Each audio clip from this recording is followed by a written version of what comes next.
Let me welcome you all to Zambia, and thank you very much for making the time for this Governor's Dialogue. Je veux remercier beaucoup pour avoir pris le temps de venir au Zambie et pour ma première aussi discussion avec vous en tant que le gouverneur. Let me thank for, the chairperson of the Board of Governors, Honorable Chikwanda, for an excellent job that you have done, and also for all of our heads of state that you are able to bring here, the prime ministers, the vice presidents, civil society, we have young people.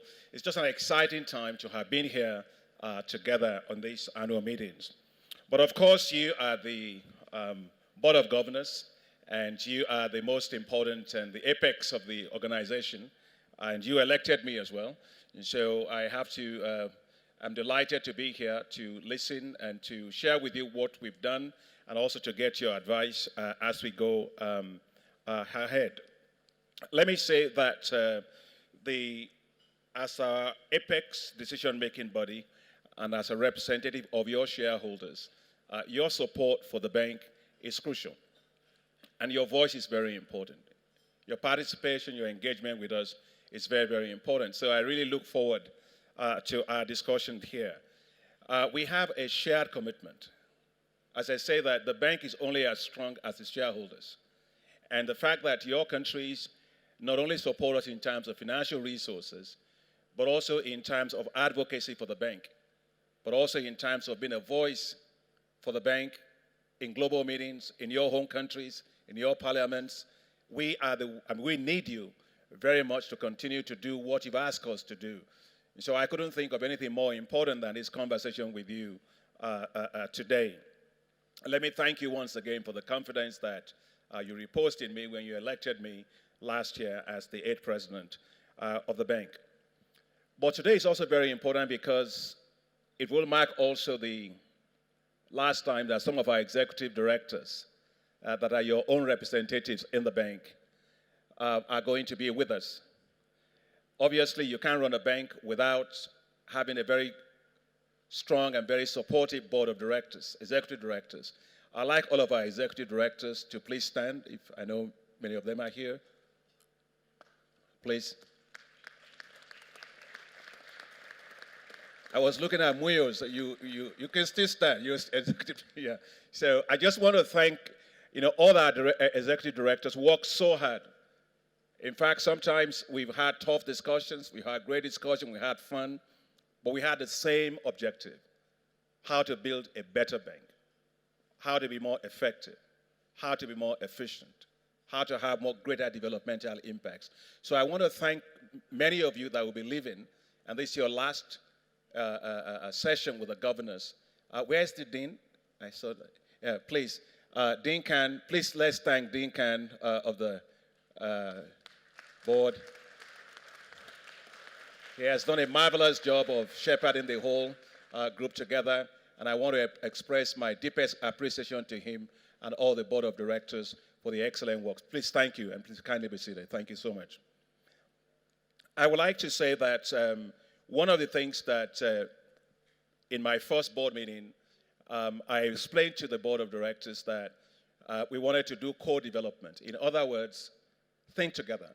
Although we have different responsibilities, we all have the same shared commitment to Africa. So thinking together, co-development, and they've had a lot of inputs into how we developed the strategies. We had the 10-year strategies, which you approved. But as we know that we needed to really fast track on the 10-year strategy so that we can develop, deliver greater developmental impacts in Africa. And so we developed the high fives, and I want to thank you as our governors because you are constantly in touch with us. I've seen so many heads of state, I've seen many of you, but we got encouraged by talking to you that we needed to fast track development in Africa, sharply focused, selectivity, impact, and we had you, and that's how we developed the high fives that we have. And I want to thank the board of directors for their strong support behind that. Now, let me say that the times are hard, of course. We talked yesterday about the opening ceremony about the economic situation on the continent. But as I said, Africa remains a resilient continent.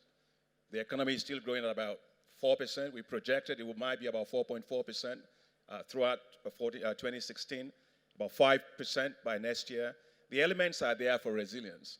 And so I don't believe at all that African economies are falling apart. We have to change a number of things.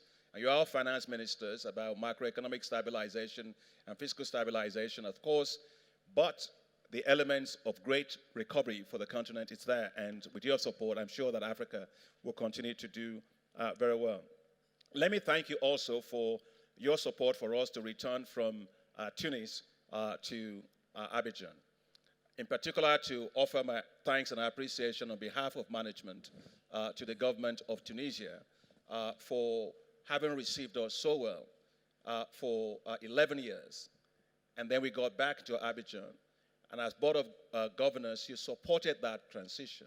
In fact, I don't think there's any other multilateral development bank that has made that kind of a move. But this bank did well.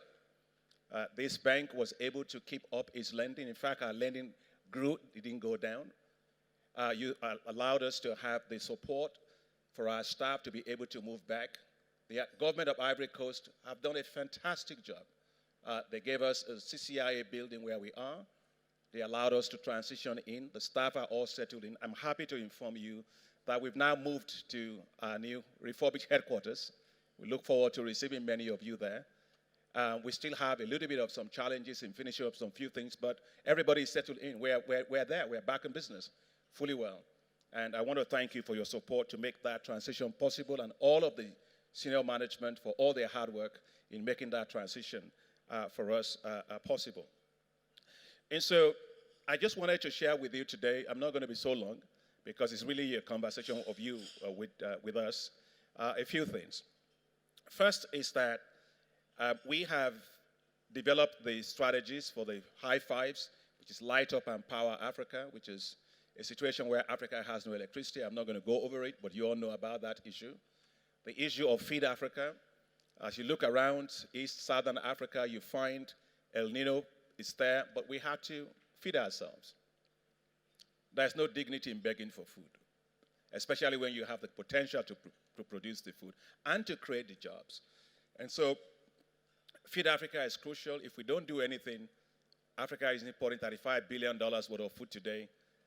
In 2025, we'll be importing $110 billion. And of course, that has huge implications in terms of currency stability, in terms of macroeconomic stability, and all of that we all know about.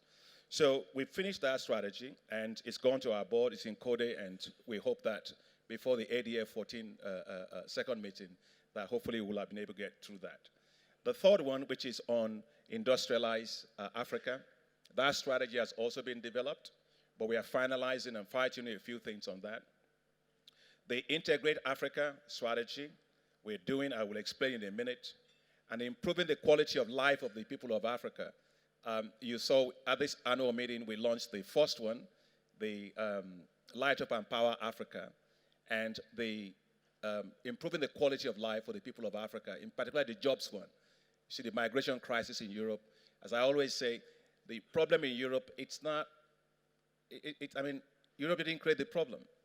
It's an outcome of a structural model of development that's not inclusive on the continent for creating jobs. And that's what we are trying to do with the Jobs for Africa's Youth initiative that we have launched yesterday. The other thing that we're doing is we have to be fit for purpose. We've had ADF deputies. We had a lot of inputs from them about how we need to reform ourselves. I say that we have to be a bank that is more like a leopard, not an elephant. We've got to be faster. We have to be closer to our clients. We've got to have to cut back on our processes, right? We have to make sure there is value in every single process. There's nothing to be talked about in terms of being top-heavy or process-heavy. No. We've got to be able to respond quickly to the needs of our countries, and we are doing that. I want to thank the Board of Directors for approving the new business development model of the bank. That new business model of the bank, when I say business, I mean three things. That is how we grow our portfolio, which is how we serve our countries. The second is how we get developmental impact on the ground, which is the reason why you have the bank. there, but also how we ensure financial sustainability and viability of the bank. And we operated in a situation where our net income was declining. We had to take a very hard look at that and ask ourselves the question, how do we turn that around? Because a financially healthy bank is going to be the bank that can deliver greater developmental impact. So cost efficiency, but also making sure that we can, grow our net income. We're fine in terms of our AAA rating. There's no problem. The bank in solid shape, but on our operating position, things are changing all around us. Interest rates are low. Our treasury earnings have gone down. And so we've got to actually grow portfolio size, make sure that we reprice our own loans, sovereign loan, non-sovereign loans, so that we can actually stay afloat and thrive. And so we've done that with the new business model. But also we are getting closer to the countries. As I mentioned in my opening remarks, we want our countries to have the best of service that we can deliver. But we can't do that if we are all sitting in the headquarters.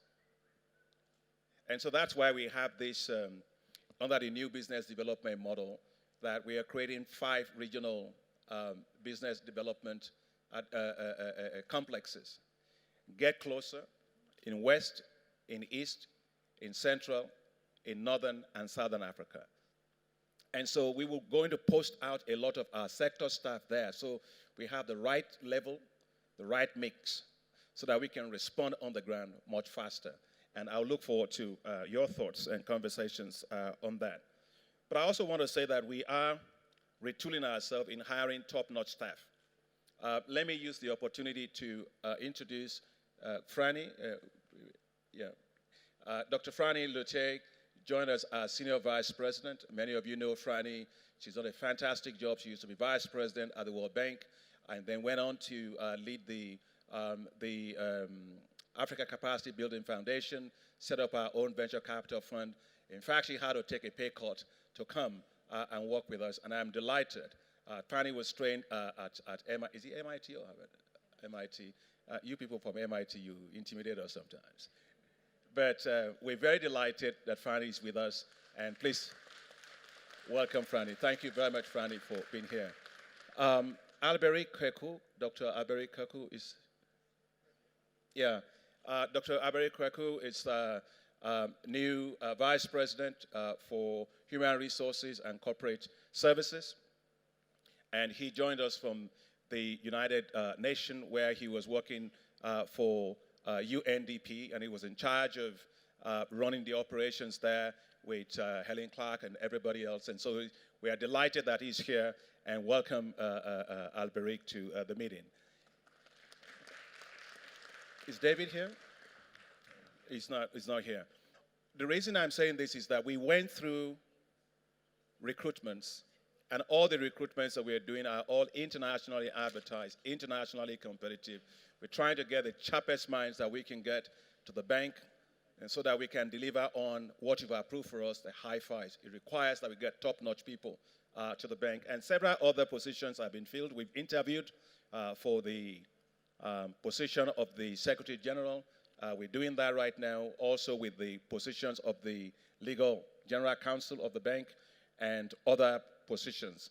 And the positions that the Board of Directors approved for us, we're going to have a new Vice President for Power, Energy, and Green Growth, a new Vice President for Agriculture, Human and Social Development, and a new Vice President for Private Sector, Infrastructure, and Industrialization. All those positions are going to be advertised and will go through the same internationally competitive and open recruitment process that we have followed rigorously. One of the elements that our Board of Directors approved for us is the issue of new salary structure to be able to attract good staff. I am a big person when it comes to performance and results and accountability. I think that this is crucial.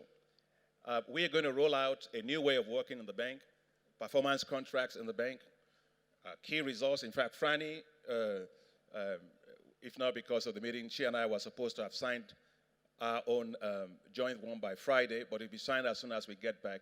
We want everybody to know that there has to be incentives for performance. The countries can't wait. We have to hold people accountable.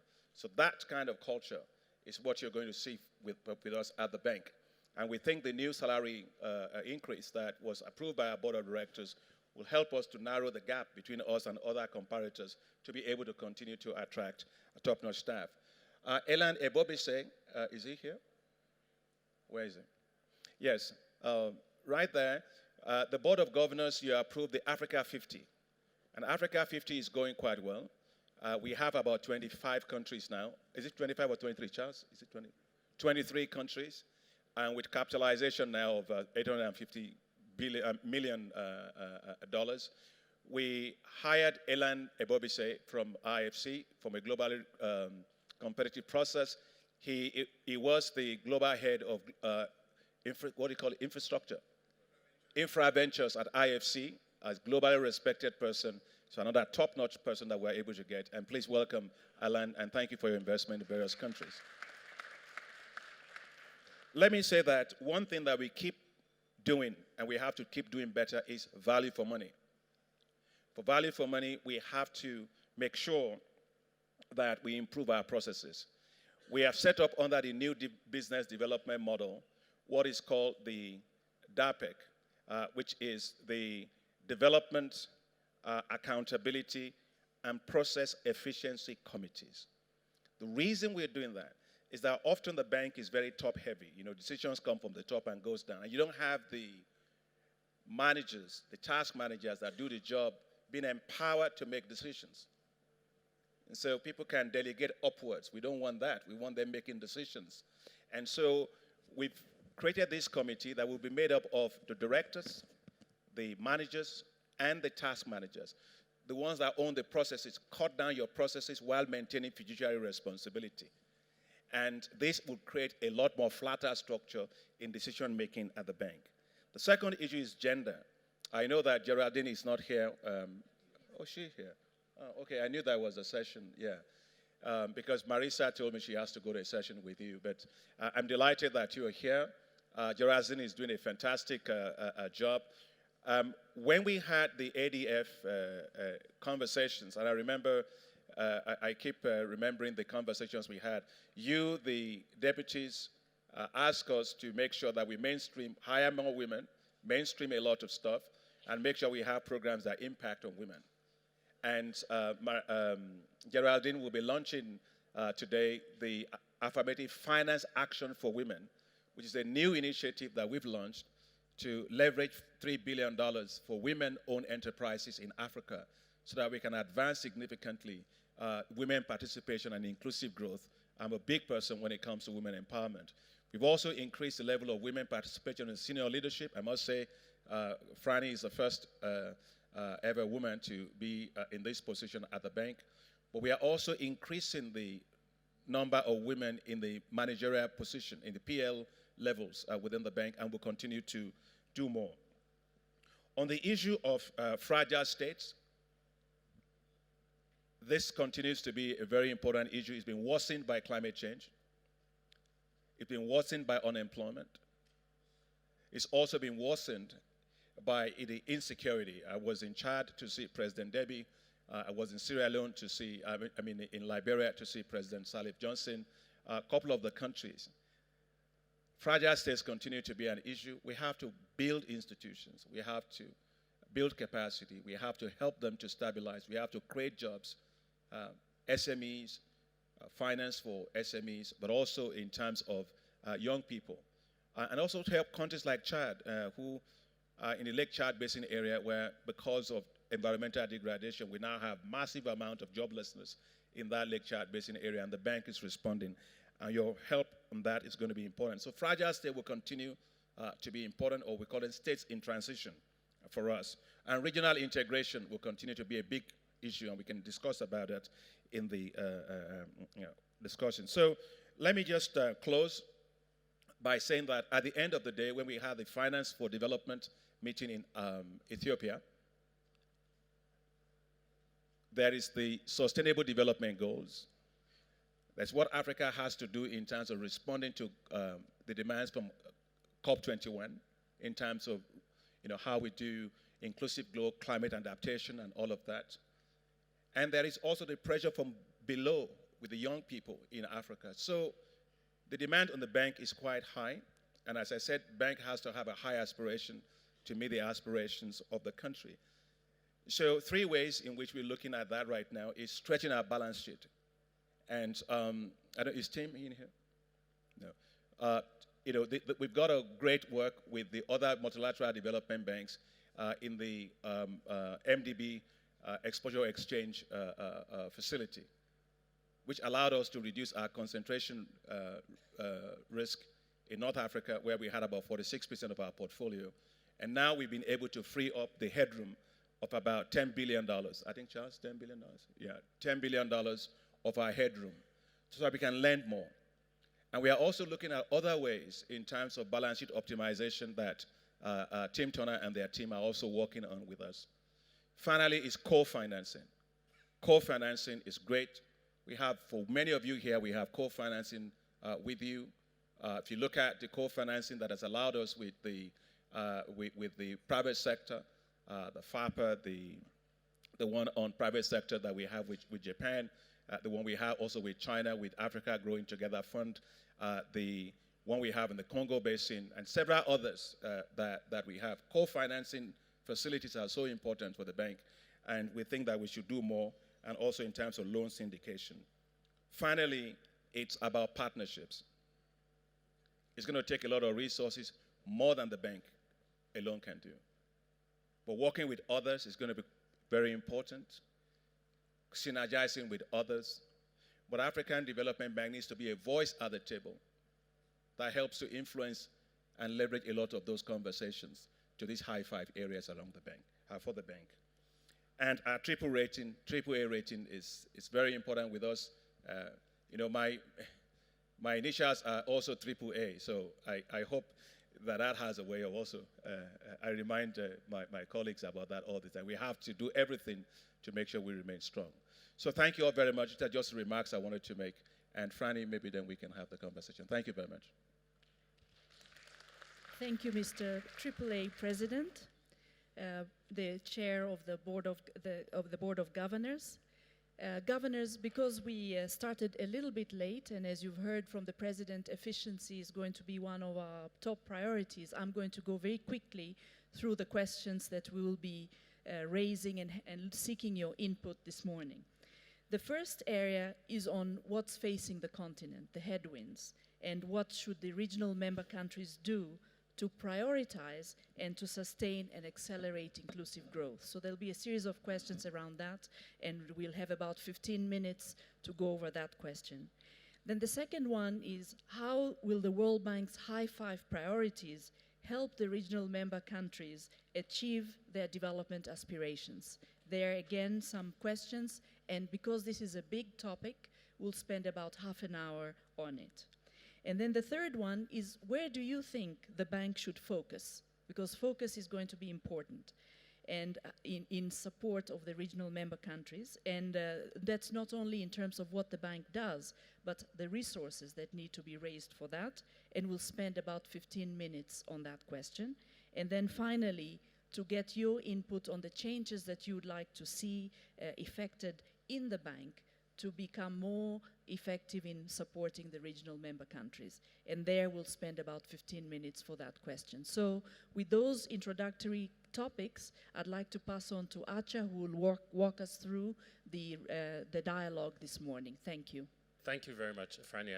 And what we thought we would do, instead of just having a general dialogue, is actually get some of your input on some key questions like Franny had mentioned. And all the governors should have one of these. I know a number of people asked what it was about. It's confidential voting, so we won't know who voted what. And we'll put up a question. We'll give you 5 options. The idea of 4 or 5 options. The idea is to vote. You can only pick one option, right? So I know sometimes you'll be torn. You can only pick one. Once we then show the results, we can then open up for the discussion around that question. So let's get started with the first question. Like Franny said, sorry, I need to figure out, is the polling on? Yes, the polling is on. So the question is about, as we know, the continent is facing some headwinds at the moment, and there are a lot of discussion about what countries need to do to really address these headwinds. And we would love to get your input around what do you think the priority should be for countries? And you can only pick one. So they, of course, have to do a lot of these.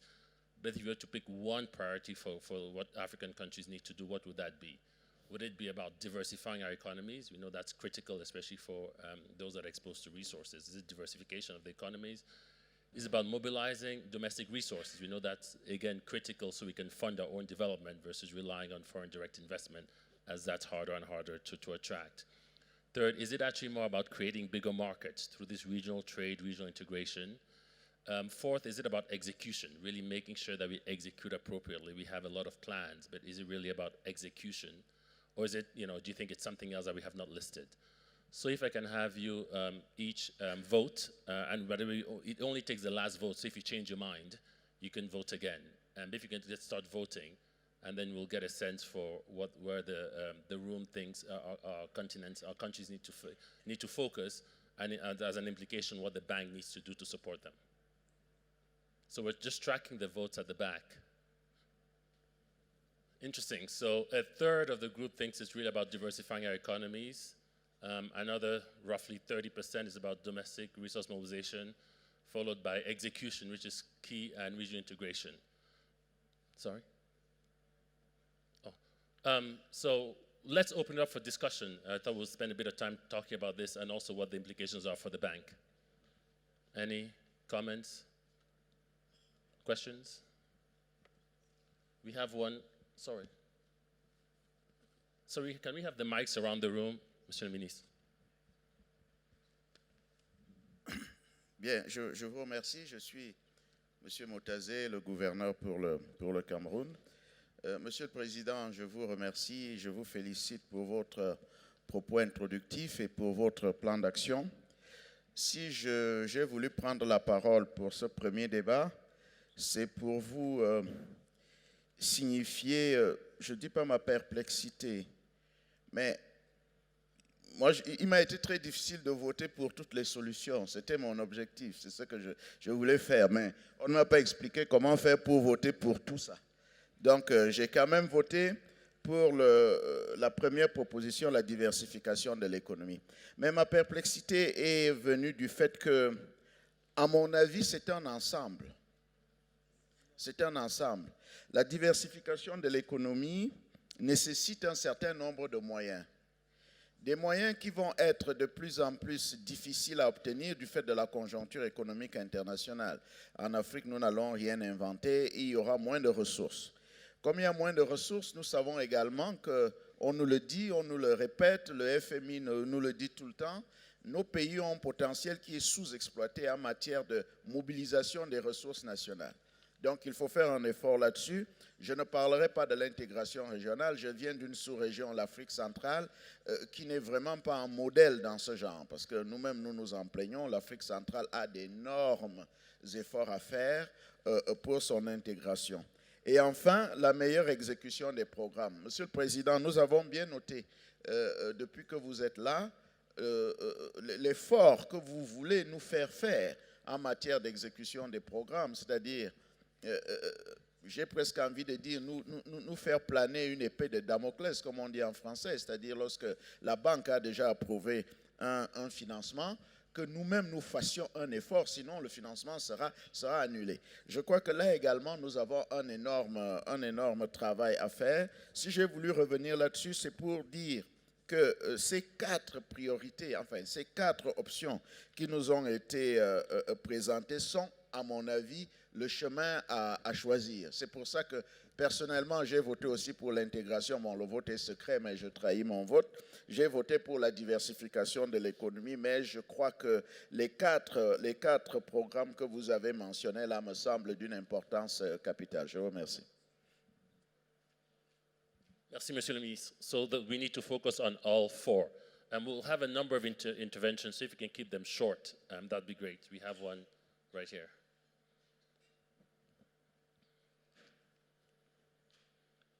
President, I will speak in Portuguese.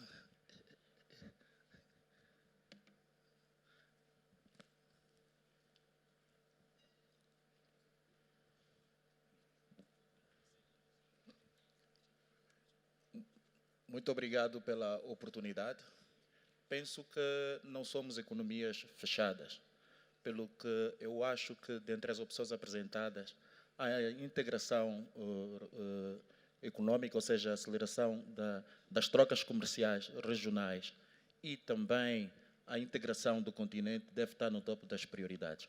Por quê? Porque, por exemplo, contrariamente à simples diversificação, isso acaba por não resolver grande parte dos problemas que os nossos países têm, que é mobilizar recursos que nos permitam, por exemplo, resolver problemas em torno da balança de pagamentos. É preciso que aproveitemos as trocas regionais, não é? E a integração do continente, porque a partir disso acabamos por acelerar questões como a diversificação e todos os outros aspectos que foram focados. Obrigado. Other? We have Ghana.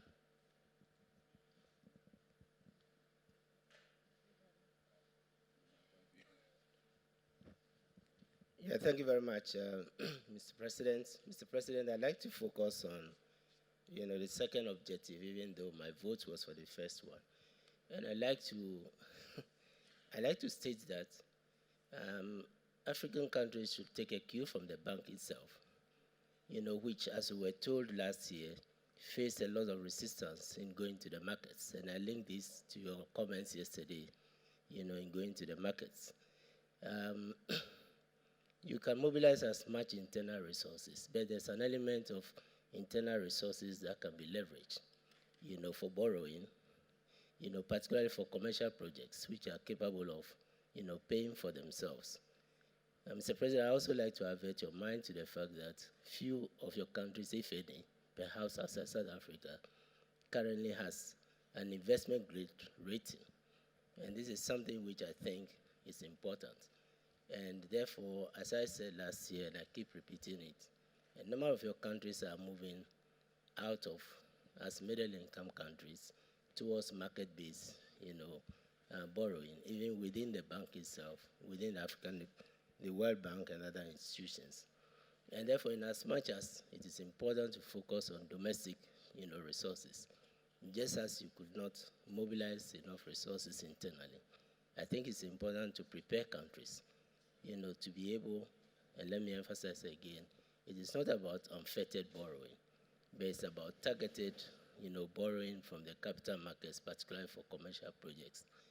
I see more risk, in fact, in making the sovereign guarantee every loan that is taken to our countries, including commercial projects, than in going to the sovereign markets in a very targeted, manner.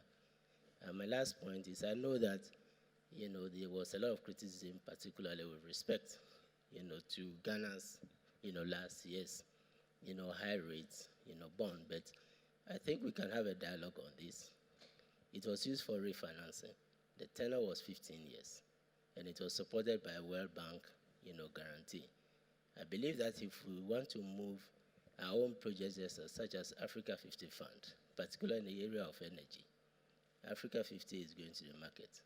And Africa 50 could train up with some of the countries that are establishing sovereign wealth funds, prepare them well for the markets, and leverage the markets for investment in commercial infrastructure that will be able to pay for itself.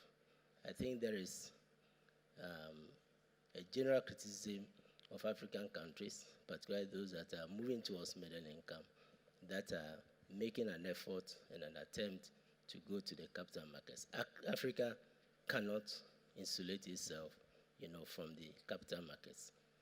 There are many regions in the world where we do have, countries which are also middle income, which are in the capital markets and are using that, effectively. Thank you.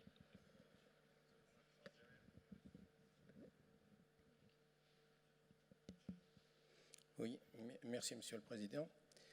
Je pense que les deux premiers points, le A et le B, c'est-à-dire diversifier l'économie et mobiliser les ressources internes des pays sont très importants pour accélérer le développement de ces pays.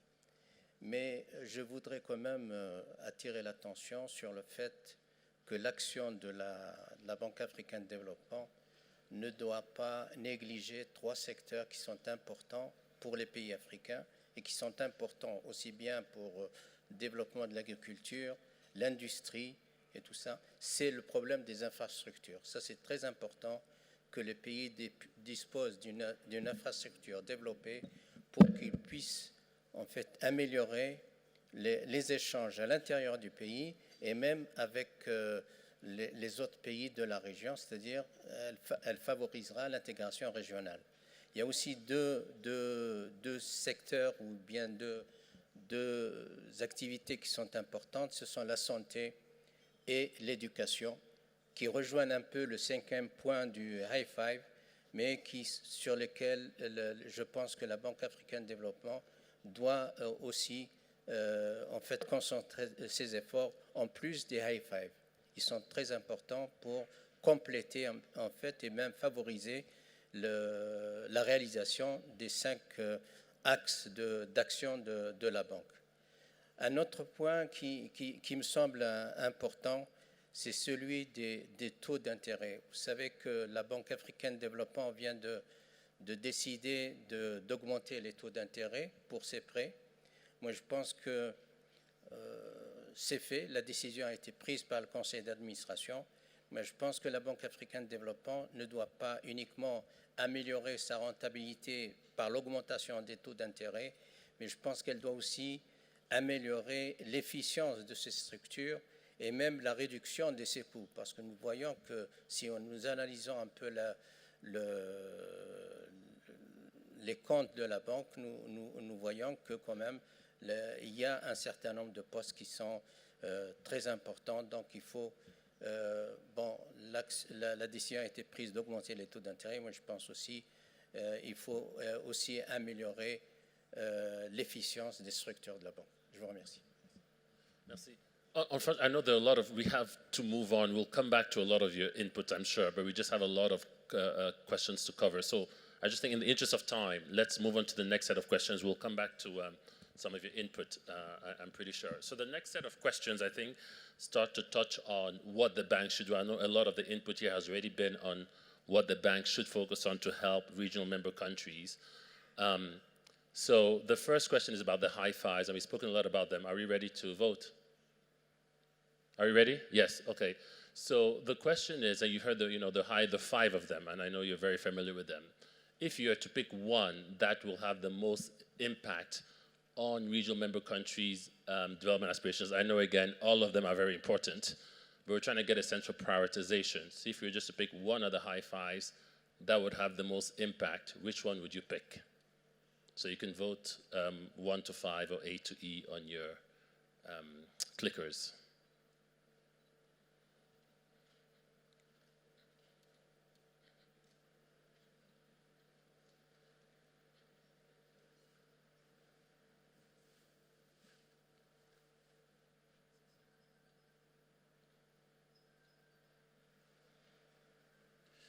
Okay, let's see. Oh, wow. Very clearly, energy, as the president always talks about. We'll have 2 other questions within this section before we open up. So half of the group thinks energy, and then the rest is really equally split across. So the next question actually is on energy, where we've spoken a lot about the New Deal on energy. And as you probably know, the New Deal has 5 pillars that we work on. Now, again, if you were to pick what is the priority pillar the bank should focus on, again, the bank has to work on all 5, but we're just trying to get a sense for prioritization. So should it be about really ensuring the political will and commitment is there to deliver on our energy aspirations? Is it about the partnerships? The bank can't do it alone, so all the partnerships, the transformative partnership on energy that the bank is launching, is that what we should focus on? Is it on mobilizing resources? We know it's going to cost a lot to deliver this. Is it on mobilizing resources? Is it on helping the countries with policy and regulatory reforms? Or is it actually on increasing our own investments in the energy space? Again, if you were to pick one, we know all are important, but if you want to pick one just in terms of guidance to the bank where we should focus our efforts, which one would you pick?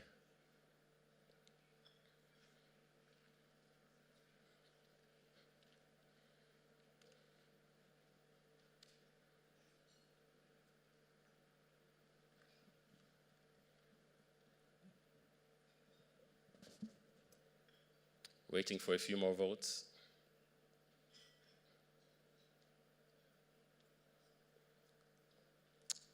Okay. Interesting. So, a bit over a third on resource mobilization, followed by political will. As we know, it's very important for our leaders to be committed to this. And then by actually increasing our investments and transformative partnerships are about the same. So that's on energy. Now, we'll come back again to discuss this. Just one more question, and then we'll have... oh, sorry. We'll show it back. So 23% on political will, 15 on partnerships, 37 on resource mobilization, 10 on reforms, and then 16 on investments. Yeah. And by the way, we'll circulate the results to everybody at the end of this. And then the second strategy that we launched, as you know, is a job strategy, right? So we launched energy and jobs at these annual meetings. So when we think about the job strategy, it'll have impact, again, across multiple dimensions. But if you were to, again, pick what area would it impact the most, right, once we deliver on a job strategy? Is it about stemming the migration issue that we've seen and we know is very, very real these days? Is it about insecurity and terrorism? We know a lot of our youth are lured into this because of the lack of jobs. Is it actually about unemployment, just reducing? That's a big problem we have in our countries, reducing youth unemployment. Is it about inclusive growth, or is it something else, right? Again, it's going to help across all of these, but your guidance as to where you think, the area that will be most impacted, which would then help the bank, at the time the bank thinks about which programs to launch. Which of these areas do you think will be most impacted? And then we'll have a discussion about these topics.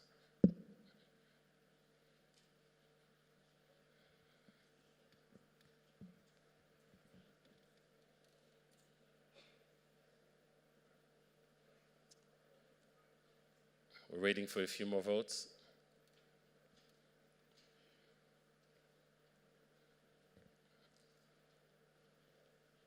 Interesting.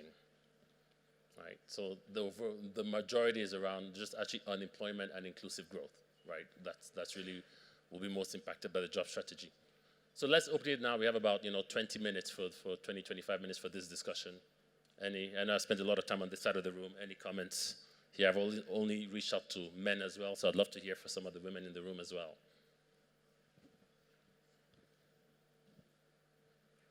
Nobody? Okay, we'll start here.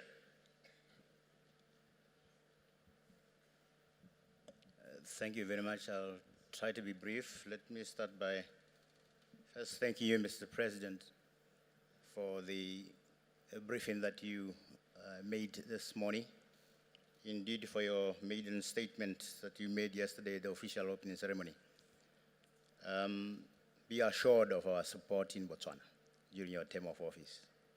In terms of priorities, I can inform you that as we went through all the sets of questions, I just had one priority in mind all the time, irrespective of what the questions were. My priority is just one. My belief is that if you start having many priorities, then you don't have priorities.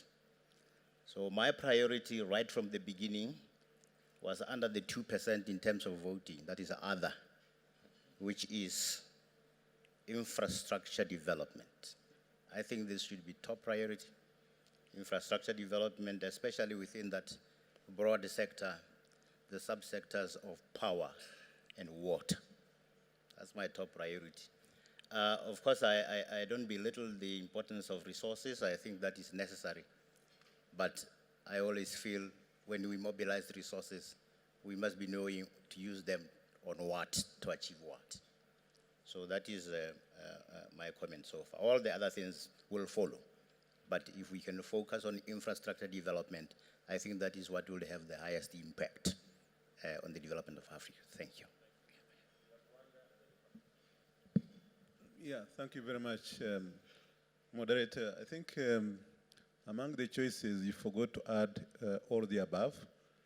I think sometimes each country is different from the other, but I think all of them are very, very important. I wanted to highlight maybe two things. And when I said all the above, and I go very quickly. Now, given the situation is how it is changing and the shocks, we've seen our exports decline. We've seen that exporting commodities is not sufficient. We've seen the quantitative easing declining. We've seen the high interest rate in the US, which is affecting all our currencies. The whole underlying factor is structural adjustment, is making sure that we reform, but each country is different from the other. Now, what I've seen here that has not been captured is one, this is our bank. It is basically mobilizing resources in different areas which are very important for us, but basically giving loans to the country. That means sovereign. And as the minister from Ghana was talking about, at the end of the day, there is a limit to how much we as governments can absorb, no matter how cheap you make them. But if it is a loan, definitely have to pay back. I don't see the private sector there being reflected. And for each country to develop, it will need government, it will need the private sector. What I see that is very important as we are reaching the limit of how much we can borrow, which is going to stall our development, we need to put a strong emphasis as a bank on the private sector lending, meaning that actually, for me and for my government, we needed to have a structure, the institution to be structured in such a way that, yes, there is government lending, but there is an institution that can help the private sector just to develop in a way that it can help to contribute to the development. The IFC type kind of institution that is going to help. Otherwise, it doesn't matter what you do. Without the private sector, we cannot grow at the speed at which you want. Thank you so much. Thank you, Minister. You're actually preempting our next question, but thank you. I think the main highlight is how to achieve inclusive and sustainable growth. And I think that requires also a lot of policy and structure reforms in many of the African countries. If we're really after sustainability, then it's beyond resources. It's also making sure that there is a level playing field, there is a conducive legal and regulatory framework that will allow smaller firms to have equal access to markets, to have young people equal access to the labor market, access to the financial sector market. So I think policies are critical for sustainable and inclusive growth. For the short term, you need, of course, intervention, and I want to flag here that the African Development Bank does play a pivotal role on that through providing the sovereign loans, which will support the infrastructure required for private sector-led growth. But there is also the private sector arm, and I think the scaling up here is important, along with the private sector arms of other institutions such as the World Bank and EBRD and many others that are also bilateral. I see also here Germany and Japan and USAID, where a lot of support is provided also for achieving inclusive growth through creating jobs.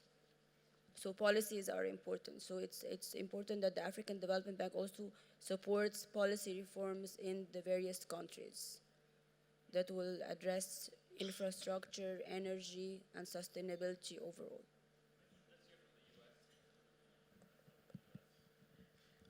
Thank you very much. Given the breadth of the high fives, it's important for the ADB to remain highly selective, focusing on its comparative advantage within each of the high fives. Like other governors who have spoken before me, I want to emphasize that the ADB's expertise in infrastructure has served it well, and it would be prudent for the bank to maintain this infrastructure focus within each and every one of the high fives. Now, beyond just strategies, the ADB's capacity to deliver well, on time, with high quality, is essential. And this is where the recently approved development and business delivery model comes in, because it has the potential to improve the bank's efficiency and efficacy. But again, implementation is key. We have to implement the model carefully.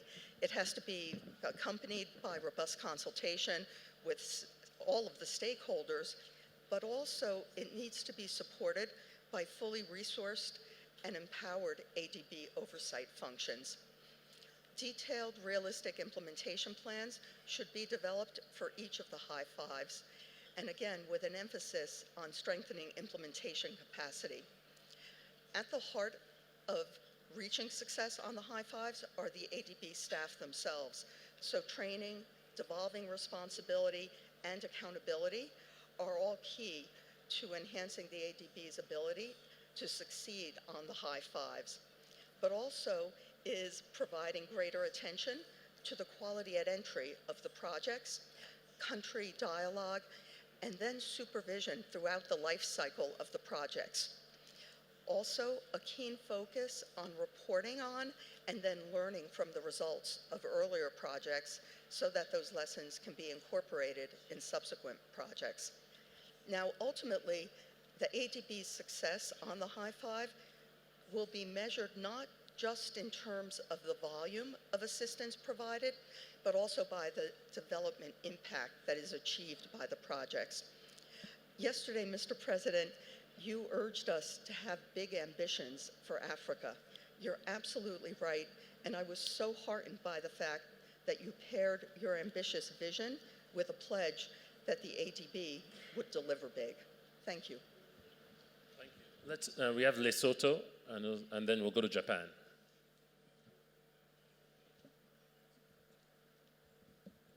Thank you very much. This being my first meeting at the annual meetings, I must say congratulations to the President. And I have been raising my hand since the first question, so I'll be fast so that I can comment on that question too. First of all, the last question, I thought the responses were not very relevant to the question, and I don't know if I didn't understand the question. I voted because I had to. But then, on the first question about diversification, you can't diversify what you don't have. So much as I liked that response A, I voted B because you have to have internal resources that you can use as you see fit, instead of if you have external resources and you are told by the owner of the money what to use the resources for. So mobilization of internal resources is very important. And I just wanted to comment on the question that had an answer on Feed Africa. We have a saying in my country that if you are hungry, you don't listen. So if you don't feed your people, they won't listen to all these other grandiose ideas. So that's why I thought Feeding Africa should also be a very critical component of the bank's priorities. And I also finally want to support the minister from Botswana that infrastructure plays a very critical role. Because if you have good roads, water, clinics, and so on, people don't move to the capitals, but they become productive where they are because there's infrastructure that allows them to go and access those facilities if and when they need them. Thank you. Japan, then we'll come to Chad and République Centrafricaine. May I speak in Japanese? Okay.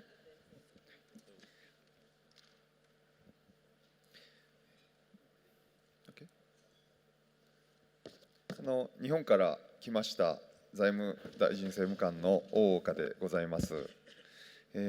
私の家から26時間かけてここまで来ました。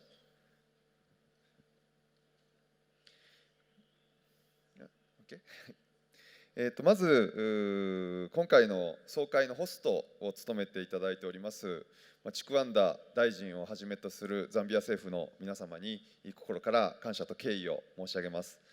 その上で先ほどのお話につきまして私はインフラ整備が重要だという視点からそしてもう一つ最適なアフリカにとって最適な投資かどうかということについて申し上げたいと思います。まずアフリカの資源さまざまなものがありますが、水はやはり人が飲むためそれから農業をやるために使うべきでありまして発電は別の方法を取るべきだというふうに思っています。かつて日本も技術がなかった100年前あるいは150年前にはたくさんダムを作って電気を取ろうとしました。そのために100以上の100から1000の村をダムの底に沈めてまで電気を取ろうとしました。しかし今私たちは技術がありますのでこうしたことをする必要はありません。水はあくまで人が飲むため、そして農業をやるために使うべきだと思っています。その上で、発電をするにあたって私たちは質の高い発電装備というものを提案をしています。それは質が高すぎるわけでもなく低すぎるわけでもなく最適な質を目指していくべきだというふうに思っています。私たちの提案は私たち日本の技術を使うことによりまして、一つは停電しない、壊れない、これは結果的に安いコストにつながります。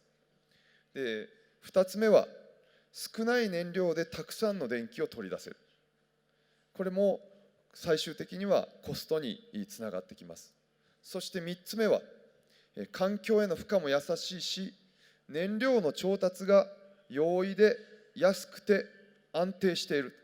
この3つの要素を提案をしておりまして、これがまさに持続的な発展にもつながってくるものだというふうに思っています。こうした日本の提案を踏まえまして、このアフリカにとって最適なエネルギー調達、最適なインフラ投資は何かということをよく皆さんで議論をしていきたいというふうに思っています。最後に申し上げますと、私たち日本はこれからも、何といってもアフリカのすべての国民の幸せのために協力をしたいという思いを持ってますし、それは私たちの夢でもありますし、また責任だというふうに思っています。以上です。ありがとうございます。Thank you very much. Chad?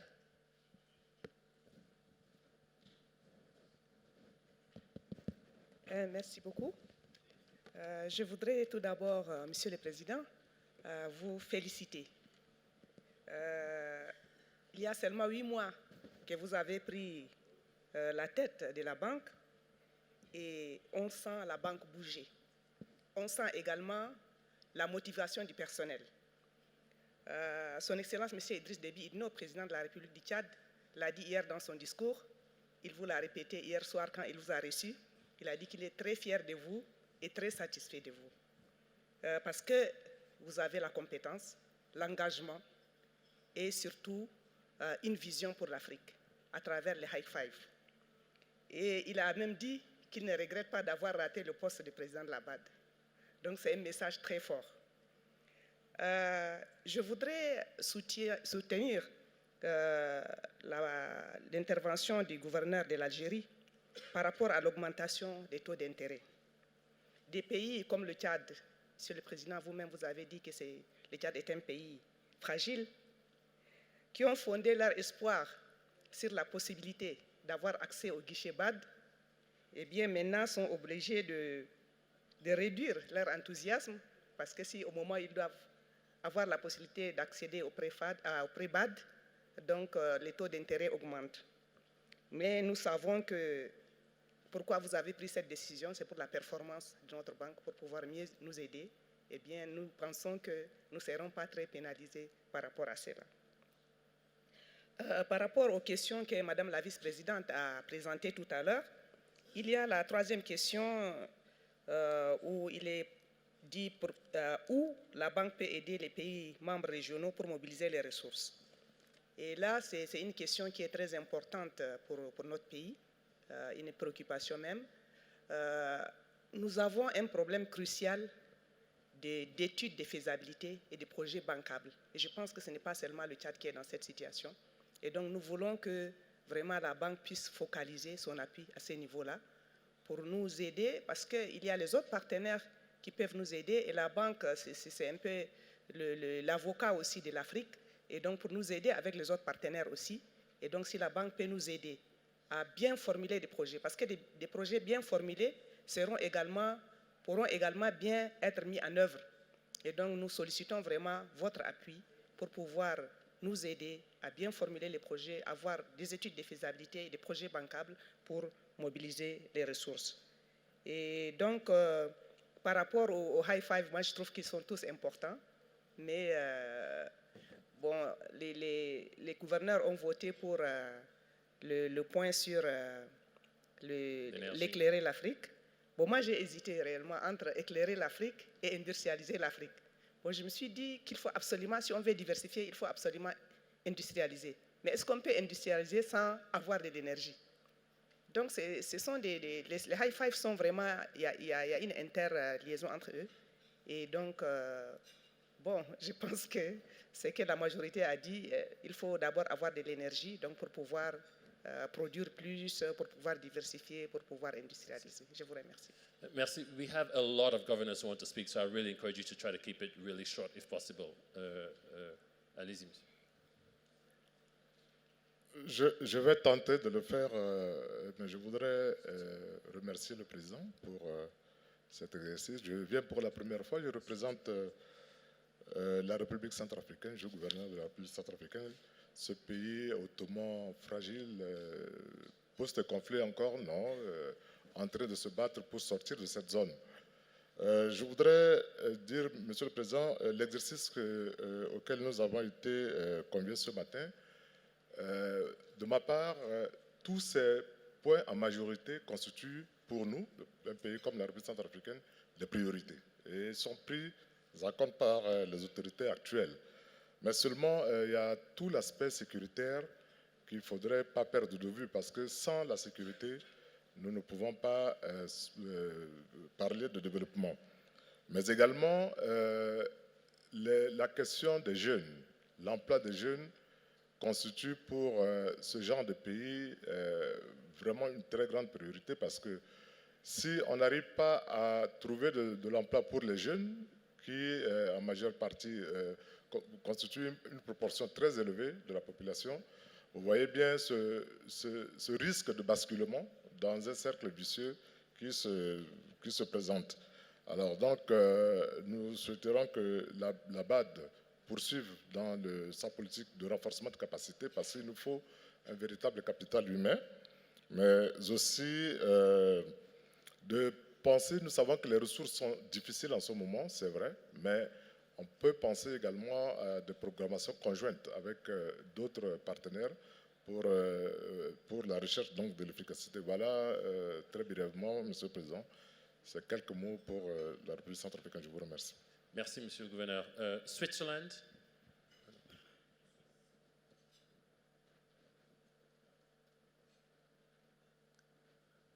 Thank you very much.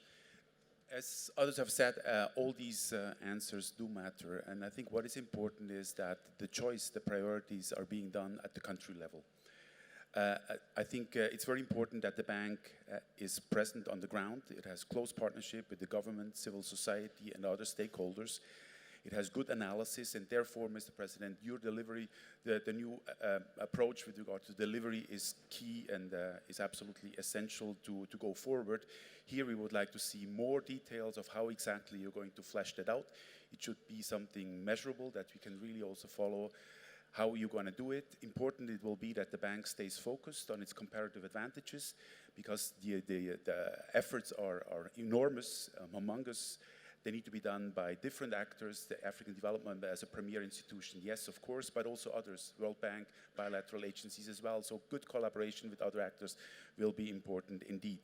In addition, I would like to raise the attention to the fact that within the ADB itself, you have a lot of knowledge as well. I'm thinking in particular also of the evaluation unit, which has done good analysis that you can tap into in order to see exactly how to roll out the program to be very close to and relevant to the individual countries. Second last point, it has been mentioned by others, private sector, the role of the private sector is critical. It should be woven into your approach across the board, very importantly. And lastly, I would like to make one point related to the resource mobilization. Of course, all these endeavors need to be financed. Here, I just would like to make the point that carrying capacity is an important aspect for all countries and for some countries in particular. And the last thing we would like to see that we have new debt crises. So this needs to be taken into account as well. Thank you. Thank you. Mauritania, then Maurice, and then Korea. Merci beaucoup, Monsieur le Président. Donc, j'ai joint ma voix à mes collègues pour vous féliciter de votre enthousiasme et de votre ambition pour l'Afrique, parce que ambition, c'est un mot dont nous avons beaucoup besoin en Afrique. Les high five, effectivement, constituent des secteurs extrêmement importants pour l'Afrique, mais le développement ne peut pas être vu en termes sectoriels. mais c'est une approche globale, cohérente et cohérente qui peut être vue dans son ensemble, qui va toucher tous les secteurs. Il y a les secteurs transversaux, je pense notamment aux secteurs sociaux comme l'éducation et la santé, qui ne peuvent pas être laissés à part et qui sont vraiment les fondements d'un vrai développement. Vous avez beaucoup parlé de cette ambition, et ça me plaît beaucoup. Vous avez parlé des femmes et des jeunes, l'emploi pour les femmes et les jeunes. Mais je veux que l'emploi des femmes et des jeunes soit inscrit dans cette ambition justement, pour rompre avec cette approche, cette vision de ce que je vais me permettre d'appeler le nano-développement, qui vise à contenir l'Afrique sur des micro-réalisations, sur des micro-projets, où on reste à l'échelle de l'économie de subsistance, où la femme est amenée à rester avec 2 ou 3 hectares, où on produit juste quelques légumes, quelques fruits. Mais je veux qu'on ait de l'ambition pour la femme africaine. Hier, j'ai entendu quelqu'un dire la place de la femme africaine dans la recherche. Oui, dans la recherche, dans tous les postes d'exécution, dans la formation, dans le développement, et qu'on ne reste pas à cette échelle-là. Les jeunes, oui, les jeunes africains, mais qu'on ne reste pas pour les jeunes africains sur des métiers rudimentaires où on les amène justement à faire la réparation des pneus des voitures ou à faire quelques travaux rudimentaires, mais qu'on leur donne de l'ambition pour qu'ils puissent avoir une éducation de qualité, pour qu'ils puissent aspirer à être des jeunes qui vont travailler comme les jeunes du monde entier à un certain niveau de développement supérieur. Il faut aussi penser à des projets structurants de grande ampleur qui vont amener l'Afrique avec des effets d'entraînement sur les autres secteurs et non pas avoir cette vision qui va nous réduire à rester sur cette échelle-là et ne pas avancer davantage. Donc les high five, je vous félicite de les avoir identifiés, mais il faut qu'on les garde dans une vision d'ensemble. Je vous remercie. Merci. Maurice, and then Korea, and then we have a long list. I'm going through the list. Thank you, Mr. President. Thank you for your vision. I would like to, in fact, focus on unemployment, infrastructure deficit, and also lack of investment. In fact, I think that all these problems, they are linked to one thing. It's investment and movements of professionals. Investment can be made by the public sector or private sector, and we have seen that public sector is very much limited due to debt limit. Now, regarding private sector investment, in regards to this, we need private sector investment at the national level, but we also need private sector to be able to cross borders. That is cross-border investment. Unfortunately, this has been very timid. There is a lack of motive because of lack of mechanism in place to help these private sector organizations to, in fact, manage their risk, political risk, foreign exchange risk, and all the risks that are linked to cross-border investment. Also, President, we talk about unemployment. It's a bit sad when we see that in some countries, we have a surplus of young professionals, maybe in the medical field, doctors, nurses, whereas in other parts of Africa, there's a need for these professionals. And we have a big barrier here, it's the movements of professionals and businessmen. How can we, in fact, promote cross-border investment and fight against unemployment if we have all these barriers in place? So basically, President, I would like the ADB to look into the various mechanisms that could help, that could promote this initiative where private sector can be a very important partner, not only to their national country, but also in the region, because today we are talking of Africa as one. I mean, we cannot continue to be unemployed, to import all our needs, right, when we have the possibility in Africa to transfer, let's say, model, success stories, private sector potentials from one country to another. This will yield economic growth, which will deal with problem of unemployment in one of the countries, and also we give a potential for business, for industrialization here to the other one. So, Chair, President, I would like maybe the bank to look into it. Thank you. Korea, then Senegal, and then Germany. Thank you, moderator. The Korean government fully supports High Fives, which focus on Africa's key development challenges. Among the High Fives, energy development is the key to achieving poverty reduction and development of industry. This morning, more than 50% of the governors voted for the energy issue. Then let's discuss some more on why energy development is so important to Africa. The African region has the lowest access to electricity in the world. However, it has a huge untapped energy resources that can be used more efficiently. This suggests that Africa's future growth path depends much on the country's policy effort in the energy sector. Its focus should be to ensure stable supply of electricity for industrial use to enhance corporate productivity. But one more further, our effort should not stop at simply generating more energy. We need to have a long-term perspective that seeks environmentally sustainable energy development. The bank should help member countries build their capacity to respond to climate change and embrace renewable energy. Renewable energy projects can improve countries' energy security by reducing the reliance on imported fuels and diversifying the power mix. That's it. Thank you. Thank you very much. Senegal.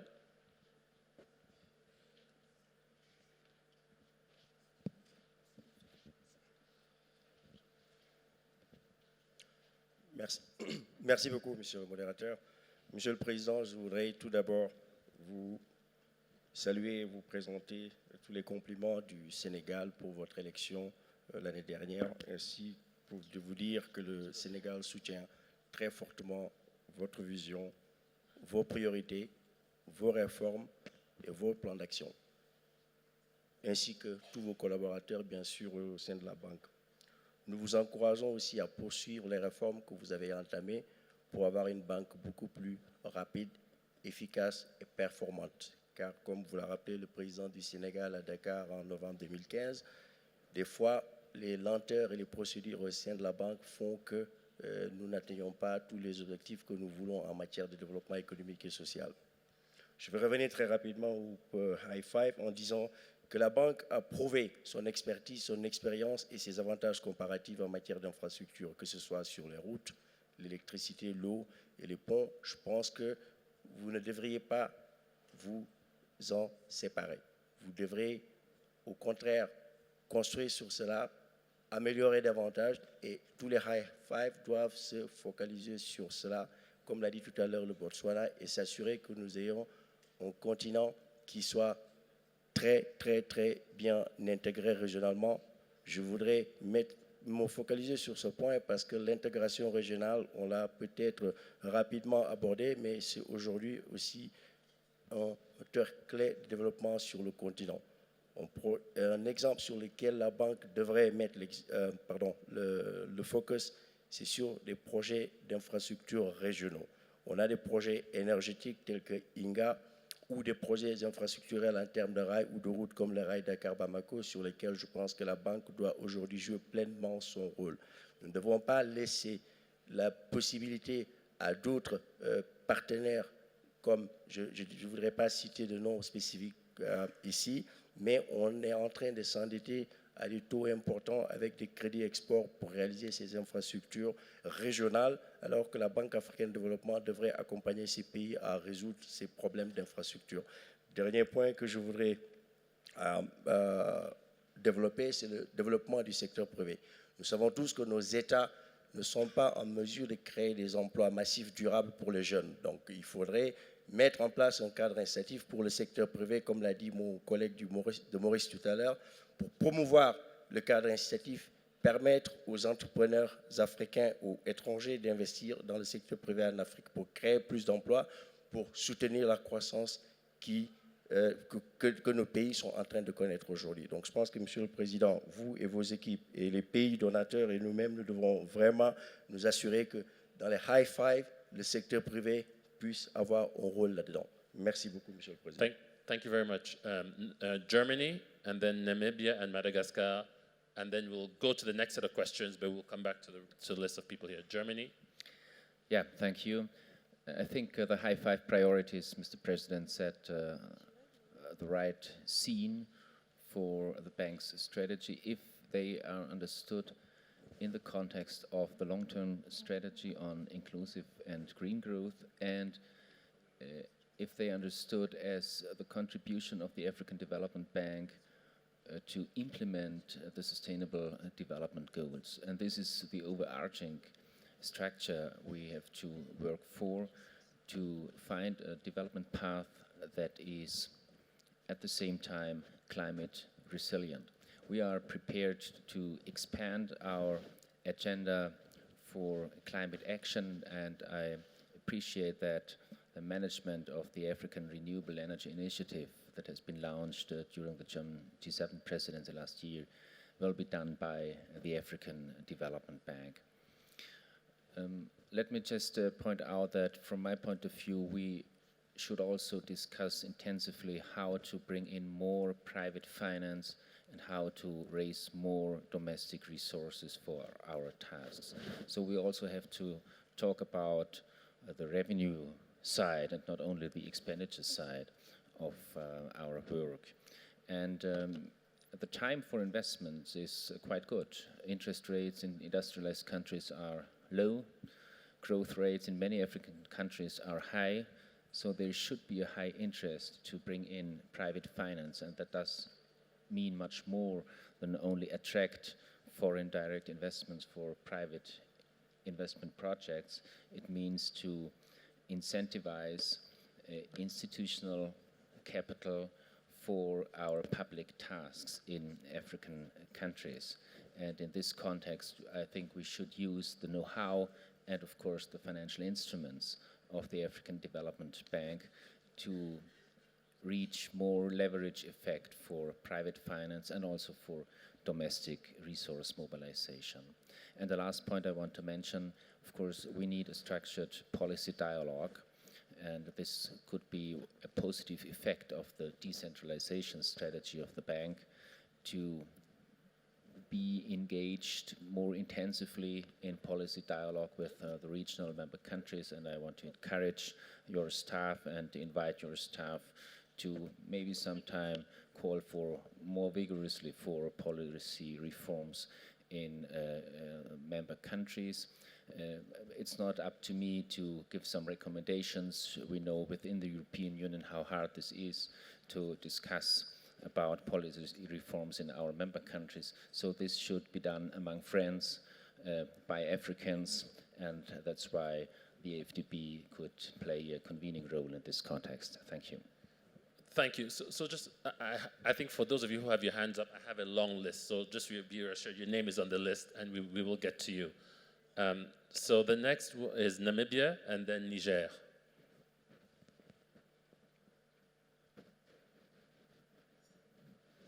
Thank you very much, and thank you very much, Mr. President, for your introductory remarks. And of course, the high five priorities are all agreed. Having said that, they are agreed as priorities of the whole, and I think I agree with the statement that we should not lose sight of the whole and the integration and interlinkages that exist between these high five priorities. Let me zoom in on 2 points. One is cost of finance, and I think I agree with the statements made by, amongst others, Algeria. I would expect our bank to develop the most favorable conditions and term sheets for us to develop our economies. I think it is fair to say that African countries, especially small middle-income countries, the cost of capital for us is the highest. And that is a serious hurdle to negotiate. We will struggle to remain competitive if our input costs are so high, whether it is for energy development, whether it is for any infrastructure development, whether it is to purchase expertise and technology. If we have the highest input costs, highest cost on capital, highest cost on resources, then we will struggle to be competitive. So one role of the bank is to make sure that African countries get the best possible terms to develop, and I think that needs to be a priority that is crucial.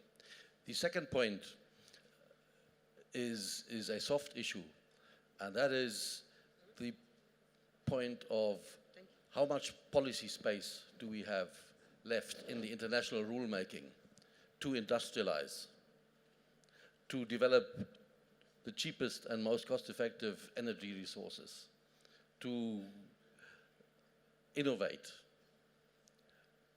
Intellectual property, how strong is Africa in intellectual property, and what is the international rulemaking allowing us still to do? The pharmaceuticals are a case in point, where we have to buy at very high costs medication for HIV/AIDS and other prevalent diseases. Now, I think the role of the bank, surely, and I think, Mr. President, you have said that, is to make Africa's voice stronger. In fact, Africa's voice in the international rulemaking is very timid, and I'm not so sure whether our interests are well represented in that rulemaking. We are facing with the phenomenon of kicking away the ladder. We have faced that in the trade agenda. We are now facing it again with, or to a certain extent, with energy and green energy. There are opportunities, but I think we should not be deprived of the similar policy space that developed nations had when they developed. Thank you very much. Niger, and again, there's a very long list, so if you could keep your intervention short, that would be very helpful. Niger.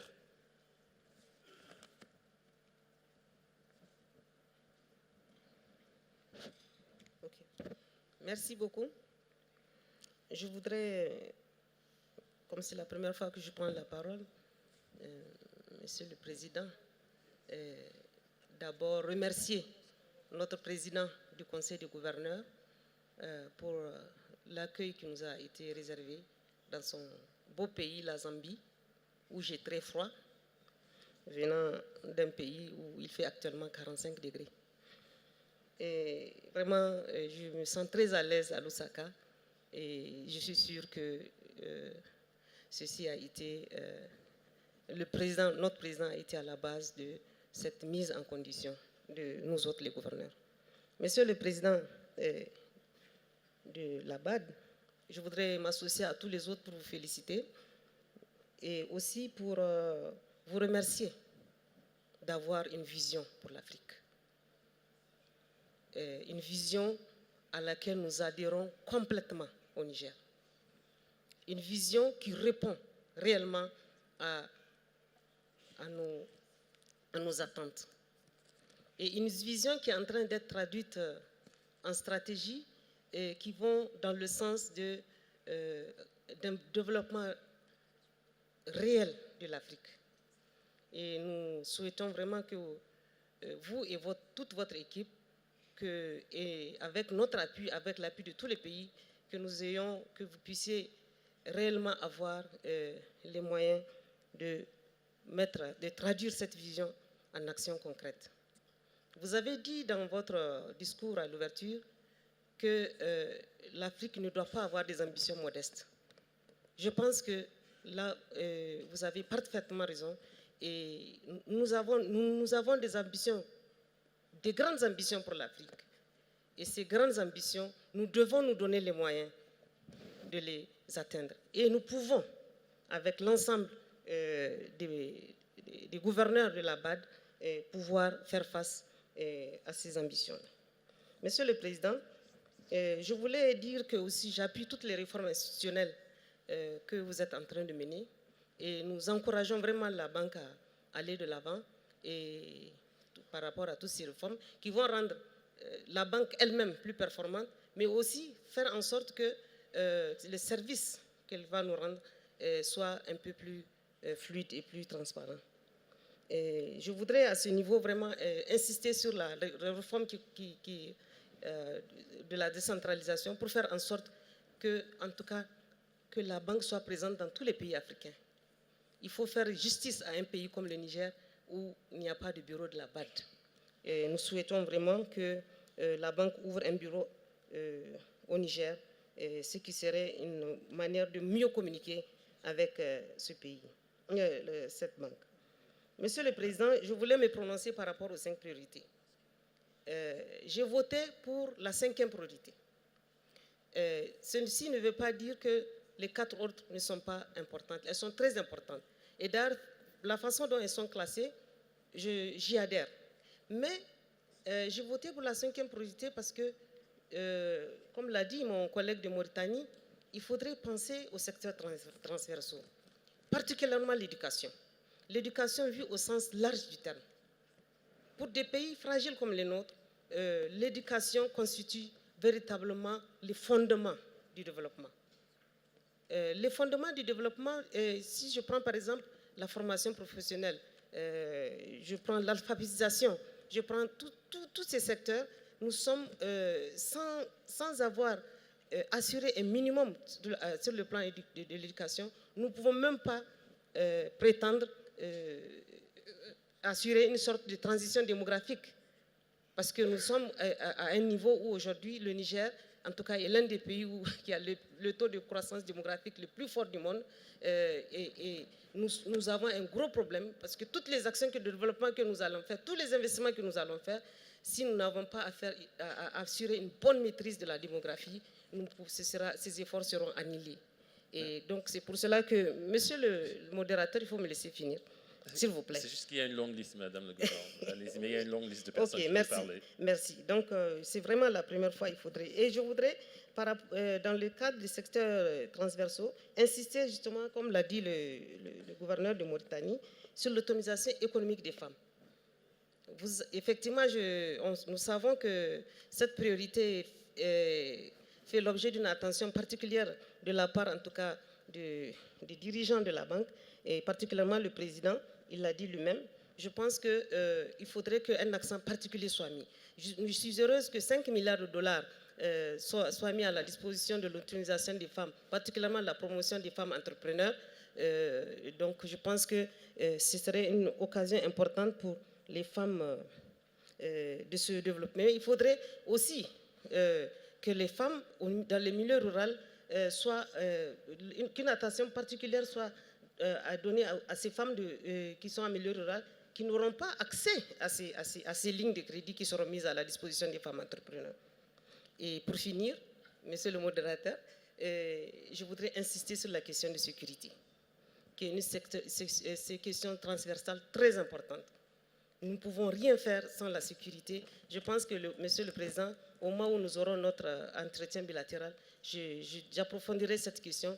Vous savez, vous et moi, que tous les problèmes que nos pays, tels que les pays du bassin de lac Tchad, sont en train de vivre, des problèmes de sécurité qui perturbent même les budgets de ces pays, qui sont obligés de dévoyer des ressources qui sont affectées à l'éducation, à la santé et aux autres secteurs prioritaires pour simplement assurer la sécurité, assurer la survie de leur État. Merci. Monsieur le Président. Merci, Madame la Gouverneure. Unfortunately, I don't think we're going to be able to get to everybody. We have 2 more questions to vote on, and yes, you are on the list. We have 2 more questions to vote on. So can we see the questions? So we can continue with the voting. So we started talking about what the bank should do to help the regional member countries. I know there were a lot of discussions around private sector. So again, this is about prioritizing. There's a lot of resources that need to be raised to deliver on the high fives. How should the bank best support the regional member countries try to raise these resources? Is it by helping them increasing tax revenues? Is it by helping them combating illicit flows so we can bring money back into the continent? Is it actually by mobilizing private sector financing, which people spoke about? Is it by helping them attract foreign direct investment back into the countries? Or is it by helping them deepen the local capital market so they can raise money on their own? Could you, let's vote on these and see a bit where the governors stand and guidance for the bank.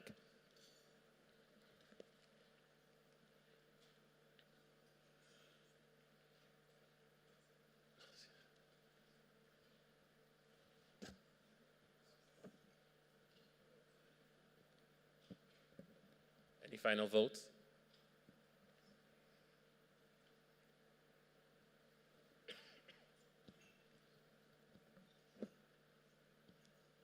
Okay, so half of the group thinks it's, the focus should be on private sector. We had a lot of discussions about that.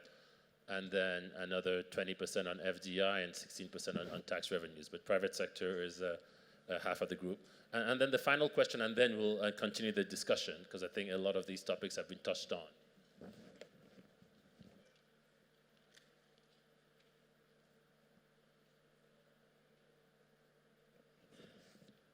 Final question, I think some people who spoke have touched on this. Now, how should the bank change itself to then support the regional member countries? Is it about, and then we heard that from a few people, bringing resources closer to the RMCs? Is it about improving the speed and efficiency of the bank's processes? That's one area I know some of the governors have spoken. Is it about the sector expertise, making sure the bank has real sector expertise to support the countries? Is it scaling up the advisory facilities within the bank so the bank can really advise countries better? Or do you think there's something else that the bank should do to really support the regional member countries better? So we can vote on those, and then we'll open up the discussion again.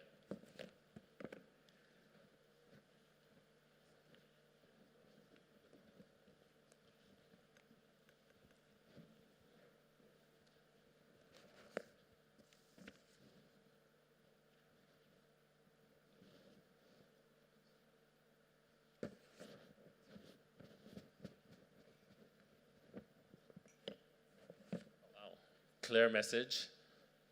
60% of the vote is about speeding up and increasing the efficiency of the bank, and then split around increasing resources and deepening sector expertise, but a clear message around speeding up the efficiency.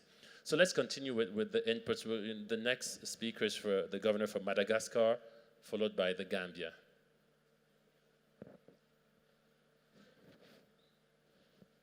Madagascar. Oh. Can we get the mic to... There's the mic, sir. Thank you. Merci beaucoup. Je tiens tout d'abord, Monsieur le Président, vous féliciter pour d'avoir défini les 5 priorités qui, comme je l'ai toujours dit lors de notre rencontre antérieure, coïncident très bien avec les priorités telles que définies dans notre plan national de développement.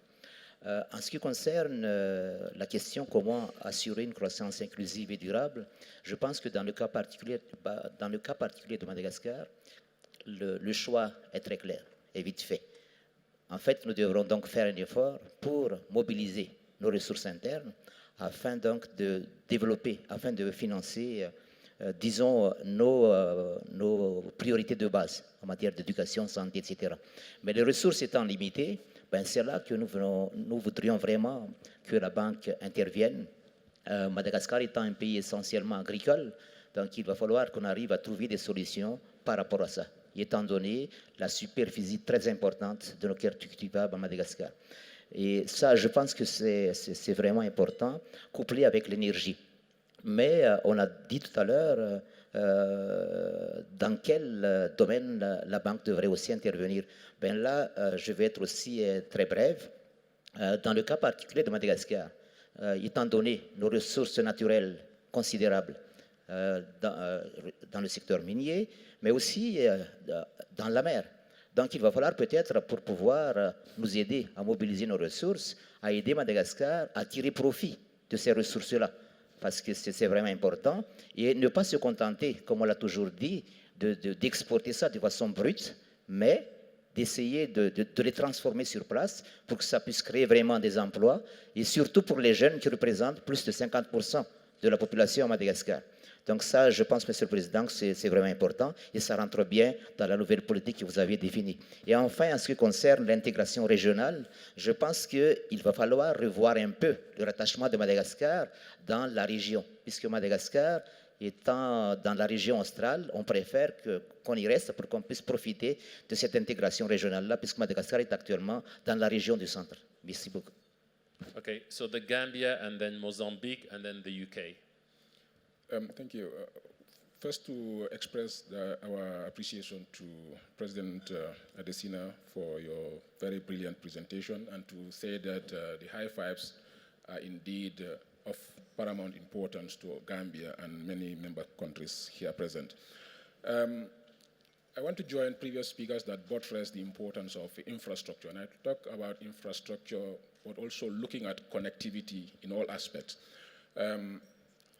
When you look at certain studies that have been done in terms of competitiveness in Africa, many of our enterprises are able to produce at competitive levels compared to other countries. But then the challenge lies in post-production transaction cost, moving goods from one destination to another. There are so many obstacles that add to the cost of these goods and services to the point that we become uncompetitive. And here, I want to emphasize the need for us to really look at how to make regional integration a reality. Moving from one neighboring country to another, sometimes it takes you 2-3 days. And with that, you can never be competitive. And therefore, in our regional integration efforts, these are issues that we really have to tackle and ensure that we minimize transaction costs as much as possible. On the issue of investment, I think while every country has been doing efforts to increase their revenue-based domestic taxation and all that, but I think at the end of the day, you mobilize resources, you produce, and you're not able to market, I think is something that will defeat the purpose of domestic resource mobilization. So let us integrate our markets as much as possible and ensure that we are not only a market in two senses, where one, we export raw materials and then we import finished products. We should be able to market these things within ourselves and improve our economies.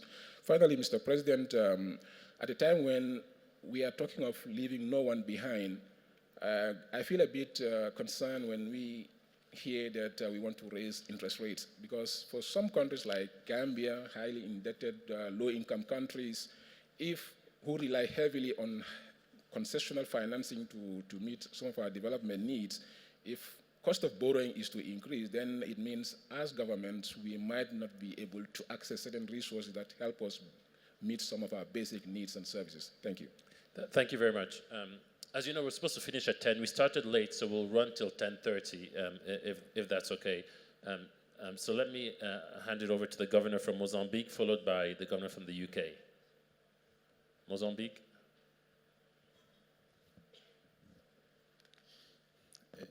Thank you very much. I will speak in Portuguese as well. So I ask the President to use the headset. Muito obrigado, Sr. Presidente. Queria, em primeiro lugar, felicitar-lhe por esta iniciativa de manter o diálogo com os governadores e também pelo entusiasmo como tem vindo a dirigir a nossa instituição. Eu queria dizer que estou muito identificado com os resultados da votação que têm vindo a ser apresentados, porque, na verdade, também eu penso que um dos problemas que os nossos países enfrentam nos dias de hoje tem a ver com a concentração da nossa produção em muito poucos produtos. Então, quando existe um choque sobre os produtos que nós produzimos e exportamos, há, de facto, um problema muito sério na macroeconomia. Então, a questão da diversificação parece ser um ponto essencial. Nós precisamos de aproveitar os recursos imensos que nós temos no nosso continente e não concentrarmos em produtos que são matérias-primas e que estão sujeitos a preços internacionais num mercado em que nós não temos qualquer forma de decidir sobre o nível dos preços. Por outro lado, entendo que existe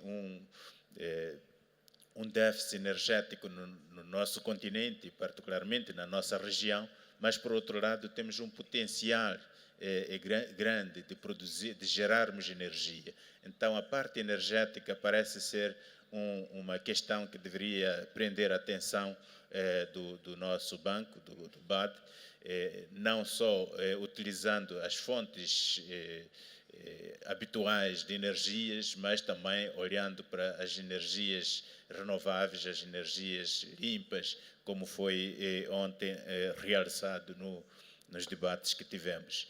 Finalmente, eu penso que há um aspecto que deriva também da votação, que é a questão do emprego. As tensões sociais nos nossos países muitas vezes decorrem de falta de oportunidades de emprego para os jovens. A diversificação pode também levar a que se utilize mais as pequenas e médias empresas, porque os produtos em que nós temos estado a apostar, que são produtos de exportação de matérias-primas, são muito mais de capital intensivo e não de mão de obra intensiva. Então, nós precisamos de diversificar a nossa economia, que é para, por um lado, mudarmos a matriz produtiva dos nossos países, mas, sobretudo, também empregar mais pessoas, sobretudo jovens. Muito obrigado, Sr. Presidente. Thank you very much. Governor from the UK, followed by Zimbabwe and then Sao Tome. Thank you very much. May I agree with the President that we should not underestimate the challenges facing the continent, but equally there is great potential if the right policies are in place and if the right investment choices are made. The regional member countries clearly are the most important players in creating the right policies, particularly the right incentives for the private sector, but the bank also has a critical role in enabling these. I support the views of the many speakers that have encouraged the bank to focus on its area of comparative advantage and that infrastructure should be the critical cross-cutting theme for all of the high fives. The bank cannot do everything, and it needs to understand where it should lead, where it should work alongside others, and where it should leave action to others. So I look forward to the further work in operationalizing the high five to bring this out more clearly. I have two specific points on policy reform and fragility. Much of Africa has benefited from the commodity supercycle in the last 10 years, arguably leaving it open to those countries to put off critical reforms that diversified their economies. Now that that commodity supercycle is over, there is perhaps a greater incentive to undertake those necessary reforms. So in the bank's approach to supporting these countries through finance and advice, it's essential that the bank gets the balance right and does not provide finance so as to help countries postpone the important issues. That would not be in the interests of the bank nor of those countries, but to provide the right combination of advice to take the critical measures needed together with the finance to help make them achieve the desired objectives. And lastly, on fragility, I welcome the references you made, President, to the importance of the bank tackling this issue. The bank cannot achieve the ambitions for the continent without improving its performance in the countries where fragility is a substantial problem. There are many references to fragility in the various strategies and business development model, but in our view, we do not yet have a clear enough picture of what the bank's approach is going to be. There is a range of types and depth of fragility across the region. We very much encourage the bank to be much clearer on what its aspirations are to support all of its members facing fragility and to be clear on how it will operationalize that support. We look forward to the bank playing its role as a critical friend and trusted partner to help identify policy actions across all the high five and to catalyze the resources necessary to work with the region to achieve the laudable ambitions. Thank you. Thank you very much, Governor. Zimbabwe and then Sao Tome. Zimbabwe. Thank you very much, Mr. President, and I want to say that Zimbabwe supports your vision supports the high fives and also supports and is very encouraged by your very strong, energetic leadership that you've brought to the bank. I also must comment on the innovation that has been brought into the dialogue this morning, especially the electronic voting. Is very informative and basically reflects the views of member countries. But I just want to make 3 or 4 points, and I'll do so briefly. I voted for energy, and I want this to be understood that we are encompassing the whole infrastructure spectrum to include roads, power, water, ICT connectivity, railways. It's very key because it lays the foundation for the economic growth and takeoff of our continent. Your 5 high fives are representing the desired achievements of the continent. None of them are any less important than the other. They reinforce each other. And I think that as you pursue each individual country, we are at different levels of development. As you pursue the implementation of these 5 high fives, I'm sure that individual countries you will apply it to individual countries differently. But I also want to say this, that the cost of infrastructure is largely borne by the state, by the governments, which is why the cost of the financing should also take that into consideration. But I think the bank should advise us on policies that could help bring private finance into financing infrastructure. And I think that there is quite some scope where private finance can come into assisting on the infrastructure. At the end of the day, we should not forget that the state rides on the private sector. And the last point I want to make, Mr. President, is that the bank should develop an IFC equivalent and try to see and assist the development of private sector in our countries, in our individual countries, in terms of access to capital, access to technology, and also access to managerial skills. I thank you, Mr. President. Thank you very much. We only have 10 minutes, so we really need, and we have quite a few on the list. So Sao Tome pretty quickly, hopefully, and then we'll come to Denmark. Obrigado. I will speak in Portuguese, if you don't mind. Muito obrigado. Antes de mais, gostaria, em nome de São Tomé e Príncipe, congratular o Presidente Adesina pela sua eleição e também agradecer todo o apoio que tem prestado a São Tomé e Príncipe. Muito brevemente eu ia passar em termos de... primeiramente para dizer que há 2 respostas que ficaram muito bem claras aqui, que têm a ver com a questão do aumento da eficiência e a celeridade no processo de desembolso do Banco Africano de Desenvolvimento e a questão da eletrificação. Mas eu não gostaria de defender aqui o voto, mas sim tentar, porque eu acredito que, como se diz em inglês, there's no one size fits all, mas tentar focar mais naquelas questões onde parecem que as respostas estão muito divididas. E quando nós vemos a maior parte das nossas respostas, nós vemos que quase todas elas parece que não, à primeira vista dá uma ideia que não existe um consenso, mas muito pelo contrário, é porque eu acho que todos nós aqui entendemos que elas são complementares. E isto já foi definido aqui por muitos dos que me antecederam. Portanto, isto é para dizer que o que nós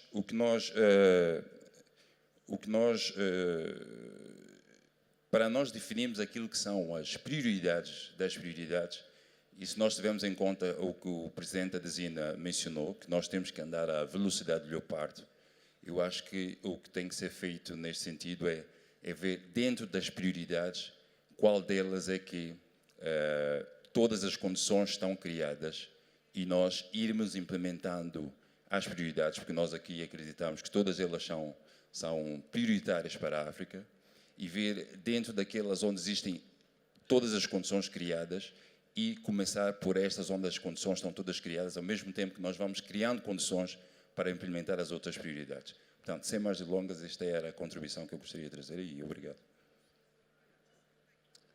Thank you very much. Denmark?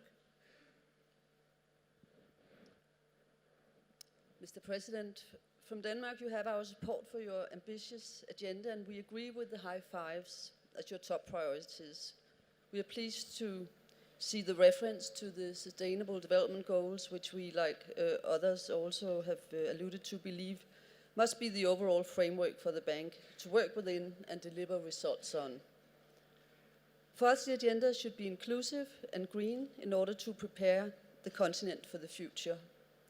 Addressing fragility is key. We fully support the focus on youth, whose talent and abilities must be harnessed for support of development in Africa. Thank you. Canada, followed by Morocco.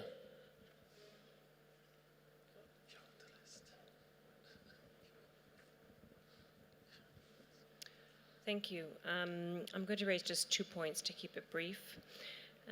The President's opening remarks and certainly the issues we've raised have demonstrated the ambition of the strategy for the bank, the urgent needs, and we all agree that it's an agenda that is right, and we need to find a way to move forward. The challenge is the how. Certainly we've heard of some important steps that the bank is taking to set itself up to actually deliver on it. It will be very important to have concrete strategies for delivering each of the high fives with concrete results and measures, and that can go right down to within the organizations around adjusting the key performance indicators to actually reflect those and enable the bank to deliver, to make sure that they're the right incentives to meet the objectives. My second point relates to climate change. What has come across very clearly in our conversation, that although climate change itself wasn't actually in any of the questions that we were asked to vote on, it very much sits across all of it. And the bank has made ambitious commitments. Certainly the 30% of programming in the climate change space is very important. The question is, how do we meet it? And certainly the African Renewable Energy Initiative and the bank's leadership there with the Secretariat is a very strong step. But it's important to ensure that we remain focused on clean energy, green growth, and any new economic development opportunities that there are, particularly relating to the private sector. And then overall, the bank will need to ensure that its climate change approach reflects the latest commitments that were made recently. Thank you. Thank you very much. Governor from Morocco. Morocco. Merci beaucoup. Je commence par remercier au nom du Royaume du Maroc la Zambie pour avoir abrité ces assemblées annuelles.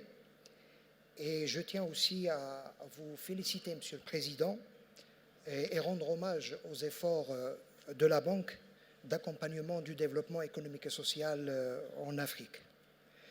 Je saisis également l'occasion pour souligner la pertinence des High Five. La vision est très claire. Le challenge maintenant, c'est l'implémentation. Et je suis convaincu que la Banque africaine de développement déploiera tous ses efforts pour traduire ces priorités en réalité. Pour cela, je pense qu'une chose est nécessaire pour les 5 priorités, c'est la mobilisation des financements. Compte tenu, bien sûr, de l'ampleur des besoins et de la multitude des défis, et surtout les défis liés à la diversification des économies africaines, il est très important de mobiliser les ressources financières avec des conditions financières adéquates. Il serait indiqué aussi que la banque soit à proximité pour bien sonder, pour bien accompagner les spécificités des besoins des pays africains. Et en tant que banque, que principal acteur d'abord de financement de développement. Et en tant que banque de solutions, je crois qu'il est important que la banque, bien sûr, fasse davantage d'efforts en matière d'assistance technique et de conseil et d'expertise. Merci encore une fois, Monsieur le Président. Okay. I will have Italy next, followed by Côte d'Ivoire. Italy. Thank you very much, and I will also try to be very brief. Mr. President, you spoke very eloquently about the ambitions for Africa and the ambition for the banks, and we clearly support that with one point of attention that has been raised by others, selectivity. The bank cannot do everything in all countries. The second point I want to make is that your next test and the test for the bank will be delivery capacity. Yes, there is the new business model that we support. It's important that this business model is fully functioning, that the bank gets the right skills, and it gets very clear and workable implementation plans for all the IFIs. Let me be very clear, the way we will look at your delivery capacity is not in terms of volumes, is in terms of quality. The quantity must not be at the expense of quality. Growing the business must go hand in hand with increasing the development impact. We really ask you to reward staff for the results that they have on the ground in terms, again, of development impact and not so much in terms of the volume that they generate for the bank.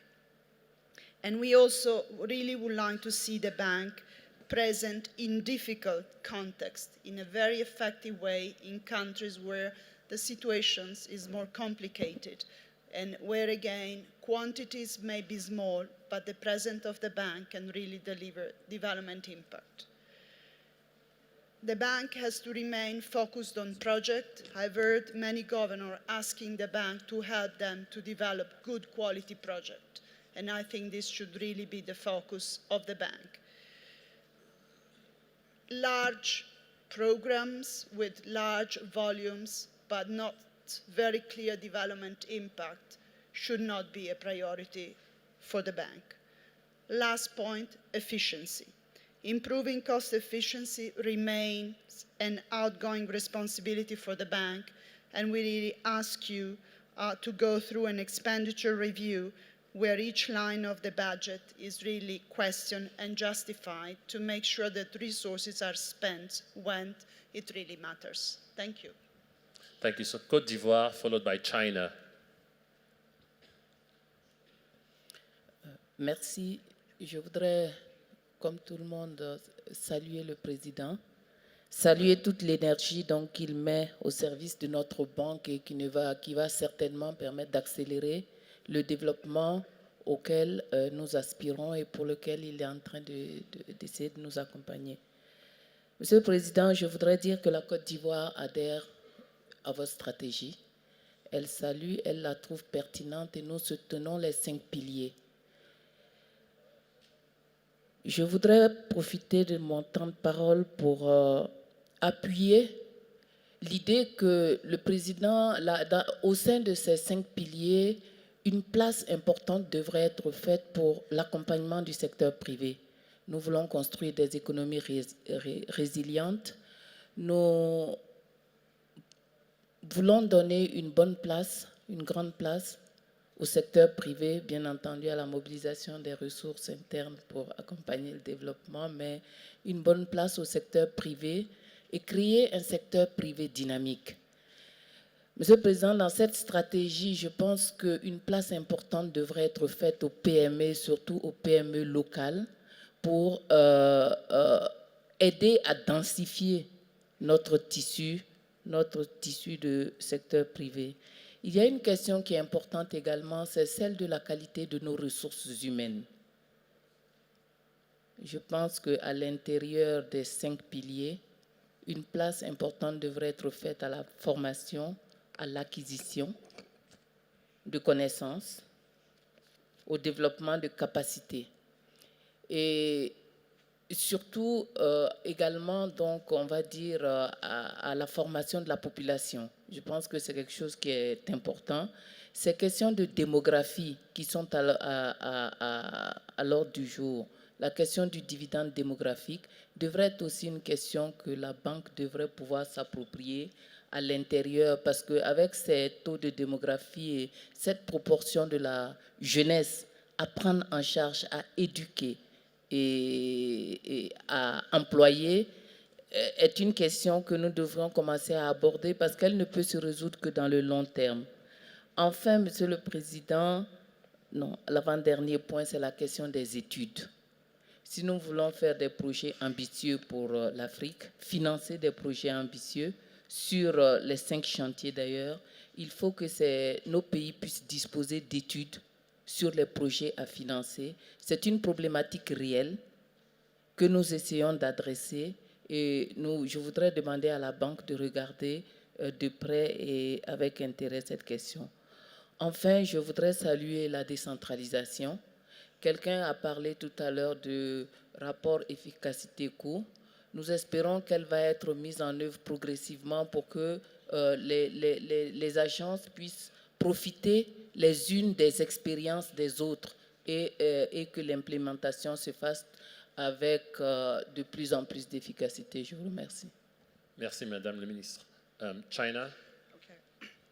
Mr. President, very short comments. I would like to highlight the importance of policy and regulatory reform in promoting economic development in African countries, especially the stability of macroeconomic policies. China's experience in the past 40 years proved that. Thank you.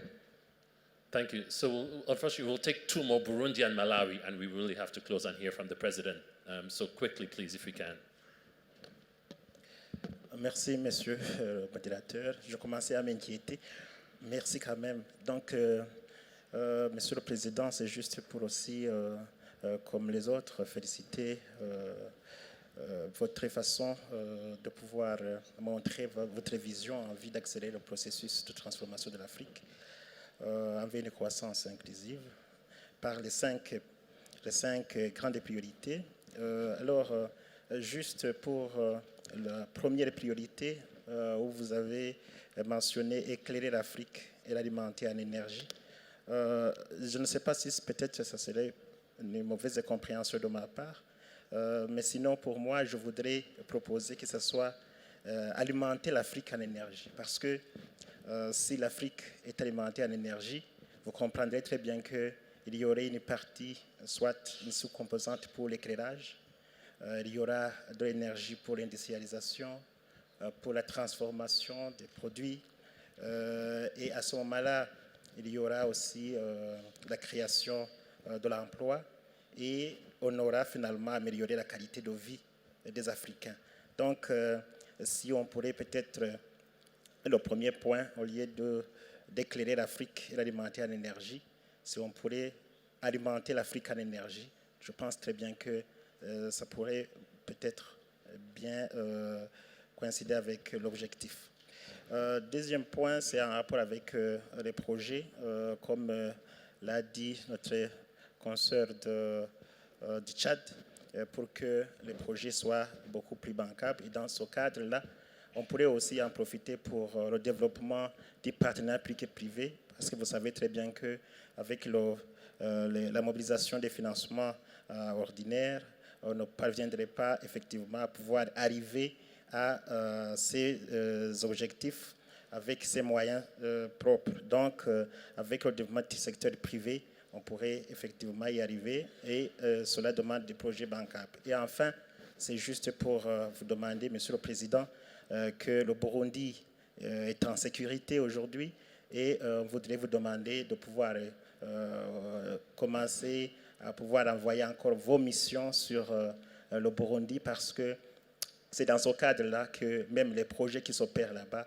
pourront être bien suivis et avoir des rapports réalistes conformément à ce qui se passe sur le terrain. Donc nous attendons très bien les missions de la BAD au niveau du Burundi comme les autres institutions. Merci. Merci. Malawi. Thank you, Mr. President. First, let me bring to you and to the rest of all governors the greetings of, from Honorable Gudo Gondwe, who most of you know that is a person who is very much associated with the bank.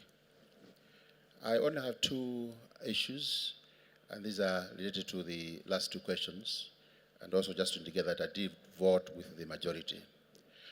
On the issue of speeding up efficiency, I would want to advise the bank that as you embark on this decentralization process, where you informed us that you intend to create 5 regional directors' offices, I would want to suggest that that should be coupled with devolution, that these offices, together the field offices, need to be given sufficient power to decide on some matters. I think we are tired of having been told that we are waiting for an objection which is supposed to come from Abidjan. So please, as you decentralize, you also have to consider devolving some of your powers to these offices, including the field offices. Number two, on the issue of mobilizing private finance. Mr. President, I would have been happier if you were to speak on the Africa 50 initiative that the bank launched, I think, a year ago.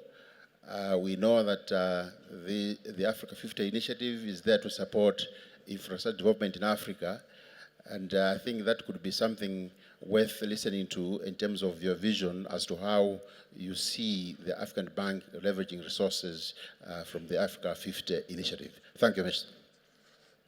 So we'll hear from France, and then unfortunately we just have to close and hear from the President because we're really running late. So let's hear from France, and then we'll hear the President's reaction.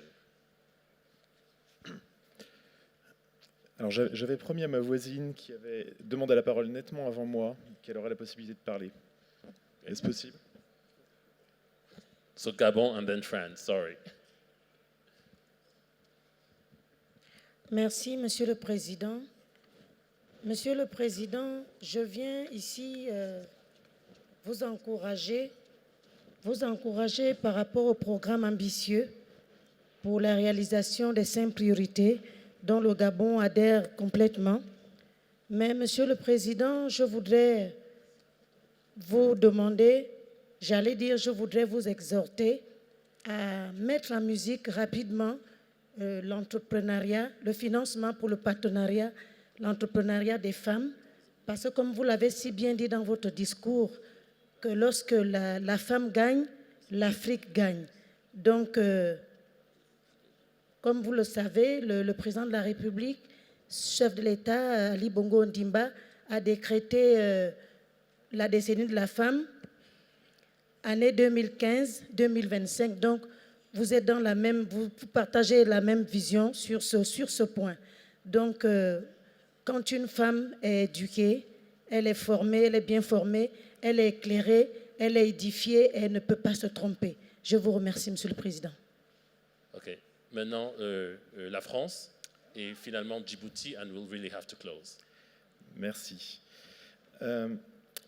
Merci d'abord aux autorités et au gouvernement de Zambie pour son excellent accueil. Je souhaitais, Monsieur le Président, d'abord vous féliciter pour votre vision stratégique, saluer de nouveau votre engagement en faveur des énergies renouvelables, saluer le rôle déterminant que vous avez joué en vue de l'accord de Paris par les engagements pris par la BAD en matière de financement climatique et le rôle que la BAD va jouer dans l'initiative pour les énergies renouvelables en Afrique. Je suis heureux que vous ayez rappelé en préambule l'engagement renouvelé de la Banque aux côtés des 5 priorités en faveur de la lutte pour la place des femmes, pour la bonne gouvernance et contre les fragilités.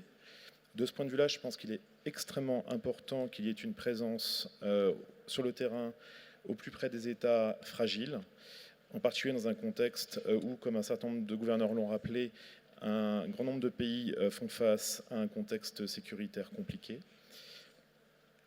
Maintenant, aujourd'hui, après la stratégie, le défi, c'est la stratégie de mise en œuvre. Et nous pensons que la Banque africaine doit s'appuyer sur ses avantages comparatifs, notamment en matière de financement des infrastructures, d'intégration régionale, et elle doit, comme vous l'avez dit, Monsieur le Président, agir en léopard, c'est-à-dire veiller à ce que son dispositif soit efficace et veiller à ce que cette mise en œuvre ne se traduise pas par une augmentation des coûts. Et pour cette stratégie de mise en œuvre, nous comptons aussi sur nos administrateurs et leurs équipes, dont je tiens à saluer une nouvelle fois le travail, pour vous accompagner dans cet exercice. Merci. Je vous remercie de me donner la parole. Moi, comme c'est la première fois que j'interviens au nom de Djibouti, je voudrais féliciter le président pour son élection et pour son dynamisme, parce que je pense qu'il mène de front à la fois la redynamisation et la restructuration de la banque et le défi lancé pour 5 piliers. Je trouve que c'est un travail colossal et en tant que Djibouti, nous l'appuyons pour ce travail qui est un peu difficile. Moi, je voudrais souligner surtout la remarque par rapport à la mobilisation de ressources. Comme tout le monde sait, le coût de ressources est assez élevé pour un pays comme Djibouti qui s'est investi avec l'Éthiopie en collaboration sur le financement des grosses infrastructures.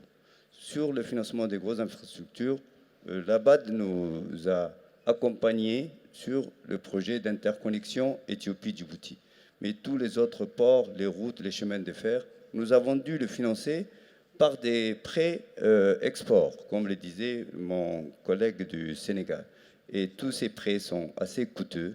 Nous aurions voulu que vraiment la BAD axe son travail de mobilisation de ressources sur les ressources intérieures à l'Afrique, qui va être plus compétitive, puisque les ressources extérieures, lorsqu'on fait appel à ces ressources extérieures, ça comprend le coût de l'assurance. Or, comme vous le savez, les pays africains subissent le coût de l'assurance qui est assez élevé sur les prêts.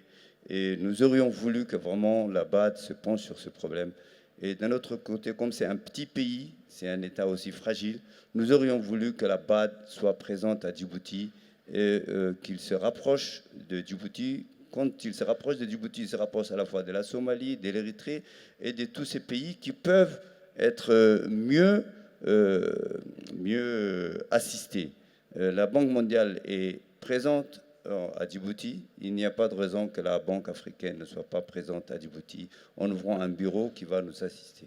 Merci. Je voudrais encore féliciter aussi et remercier le gouvernement zambien pour l'accueil et pour ce beau pays. Merci beaucoup. Merci beaucoup. Et juste finalement, la Guinée, très rapidement, s'il vous plaît, la Guinée, et puis ça sera la réponse du président. Oui, merci, Monsieur le modérateur. Monsieur le Président, permettez-moi tout d'abord de vous remercier pour votre récente visite à Conakry, qui a suscité beaucoup d'espoir. Je voudrais saisir cette occasion pour vous féliciter pour le processus de réorganisation de l'institution, car je pense qu'une banque efficace génère des résultats importants. Cette réorganisation, je pense que vous l'avez prise dans le bon angle, c'est-à-dire d'abord le choix des personnes, le choix des hommes, en fonction des critères de compétences et de qualification. Je vous en félicite. Et je voudrais insister sur ce point que vous teniez compte encore davantage de la présence des femmes au sein de la direction de l'institution. Je voudrais tout simplement soulever un seul point, parce que je pense que Madame le gouverneur de l'Italie a un peu parlé des points que je voulais soulever. Donc la décentralisation, je pense que c'est important, parce que une banque présente auprès des clients doit être une banque visible, une banque efficace, une banque qui s'attelle à résoudre les problèmes et les préoccupations qu'elle trouve sur le terrain.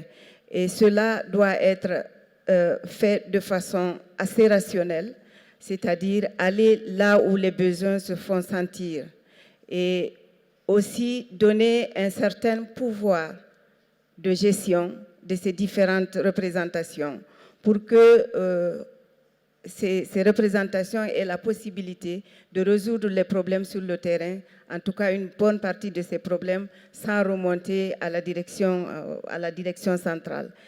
Et je voudrais insister sur le fait que le critère de choix devrait aussi porter sur la nature des pays et non la nature des besoins et non l'importance des pays. Vous avez tout à l'heure défini qu'il y aura bureaux de représentation au niveau régional. Et je voudrais que ce choix de ces bureaux de représentation soit basé sur les besoins très importants qui se sont manifestés sur le terrain et non sur l'importance du pays qui voudra accueillir ce bureau. Je voudrais tout simplement finir par le problème de financement des grands projets et des projets régionaux. Je pense que la banque peut jouer un rôle très important de catalyseur, de mobilisation, surtout la participation du financement du secteur privé, où la banque peut donner une forme de garantie pour les investissements importants dans les pays qui ont le potentiel, mais qui n'ont pas les moyens de mobiliser des ressources nécessaires pour financer des projets de grande envergure. Je vous remercie. Merci beaucoup. I know that the two people who've been raising their hands for a very long time, so we really need to close with them. So we'll do Norway very quickly and then Sudan. And we really need to close and hear from the president because there's another event at 11, as you know. Norway. Thank you, and thank you to the President for outlining his priorities, including emphasis on the issues of fragility and engaging the private sector.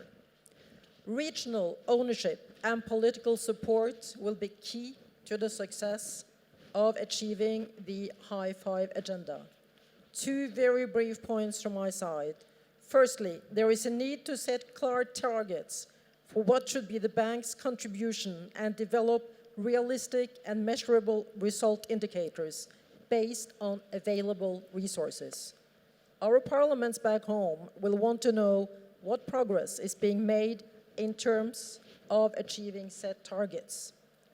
Secondly, I'm pleased to hear so many agreeing on the fact that the bank has a key role to play in domestic resource mobilization, natural resource management, and financial transparency, including curbing illicit financial flows out of Africa. It is critical that this agenda is well integrated in the High Five's priorities.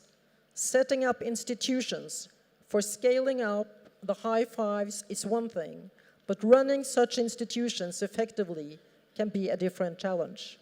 The new business model should enable the bank to work effectively with the governance agenda, and this is particularly important in resource-rich, fragile, and conflict-affected country situations. Thank you.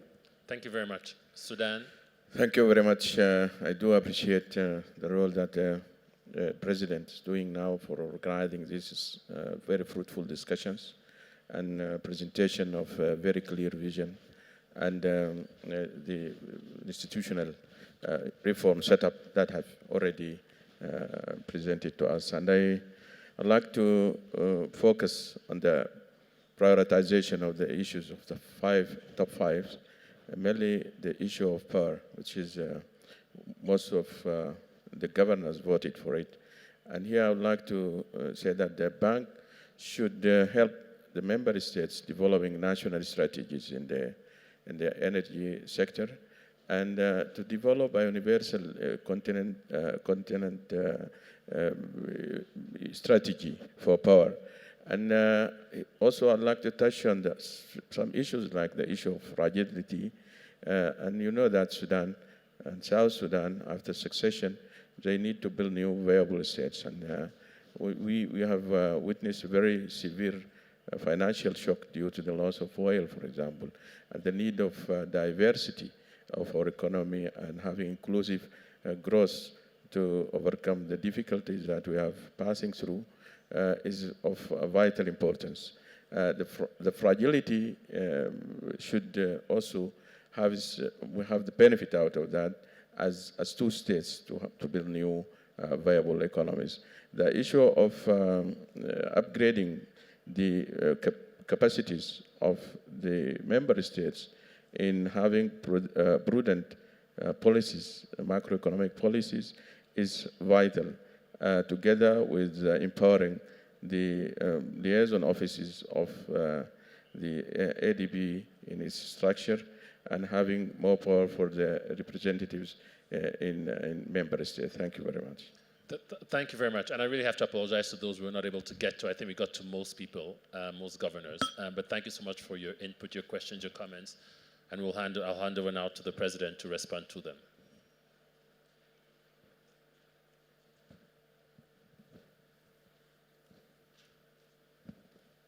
Let me thank you very much, governors, for this extremely rich dialogue, and to thank Archer for doing a fantastic job of organizing this. I think for me, basically, all the items that were put up there in terms of voting, your voting sent us a very clear signal. I'm not going to go through them, but we've taken very good note of them. All I can take from that is that all the high fives are important. It's like the five fingers. If you actually break one, and it doesn't matter how the other four are, you're actually going to fit it. But what I'm actually taking from here is the importance of integrating all those high fives and making sure that as we look at them, there are many cross-cutting issues that we can take also from our 10-year strategy that want to make sure are well integrated as we do those high fives. So I think that's a good take-home message. Also, just to assure governors with regard to how we are looking at our high fives within the context of sustainable development goals and all the commitments that were made in COP21, and also with regard to the financing for development that we had, that the high fives are actually taking these global commitments that have been made into consideration as we implement them.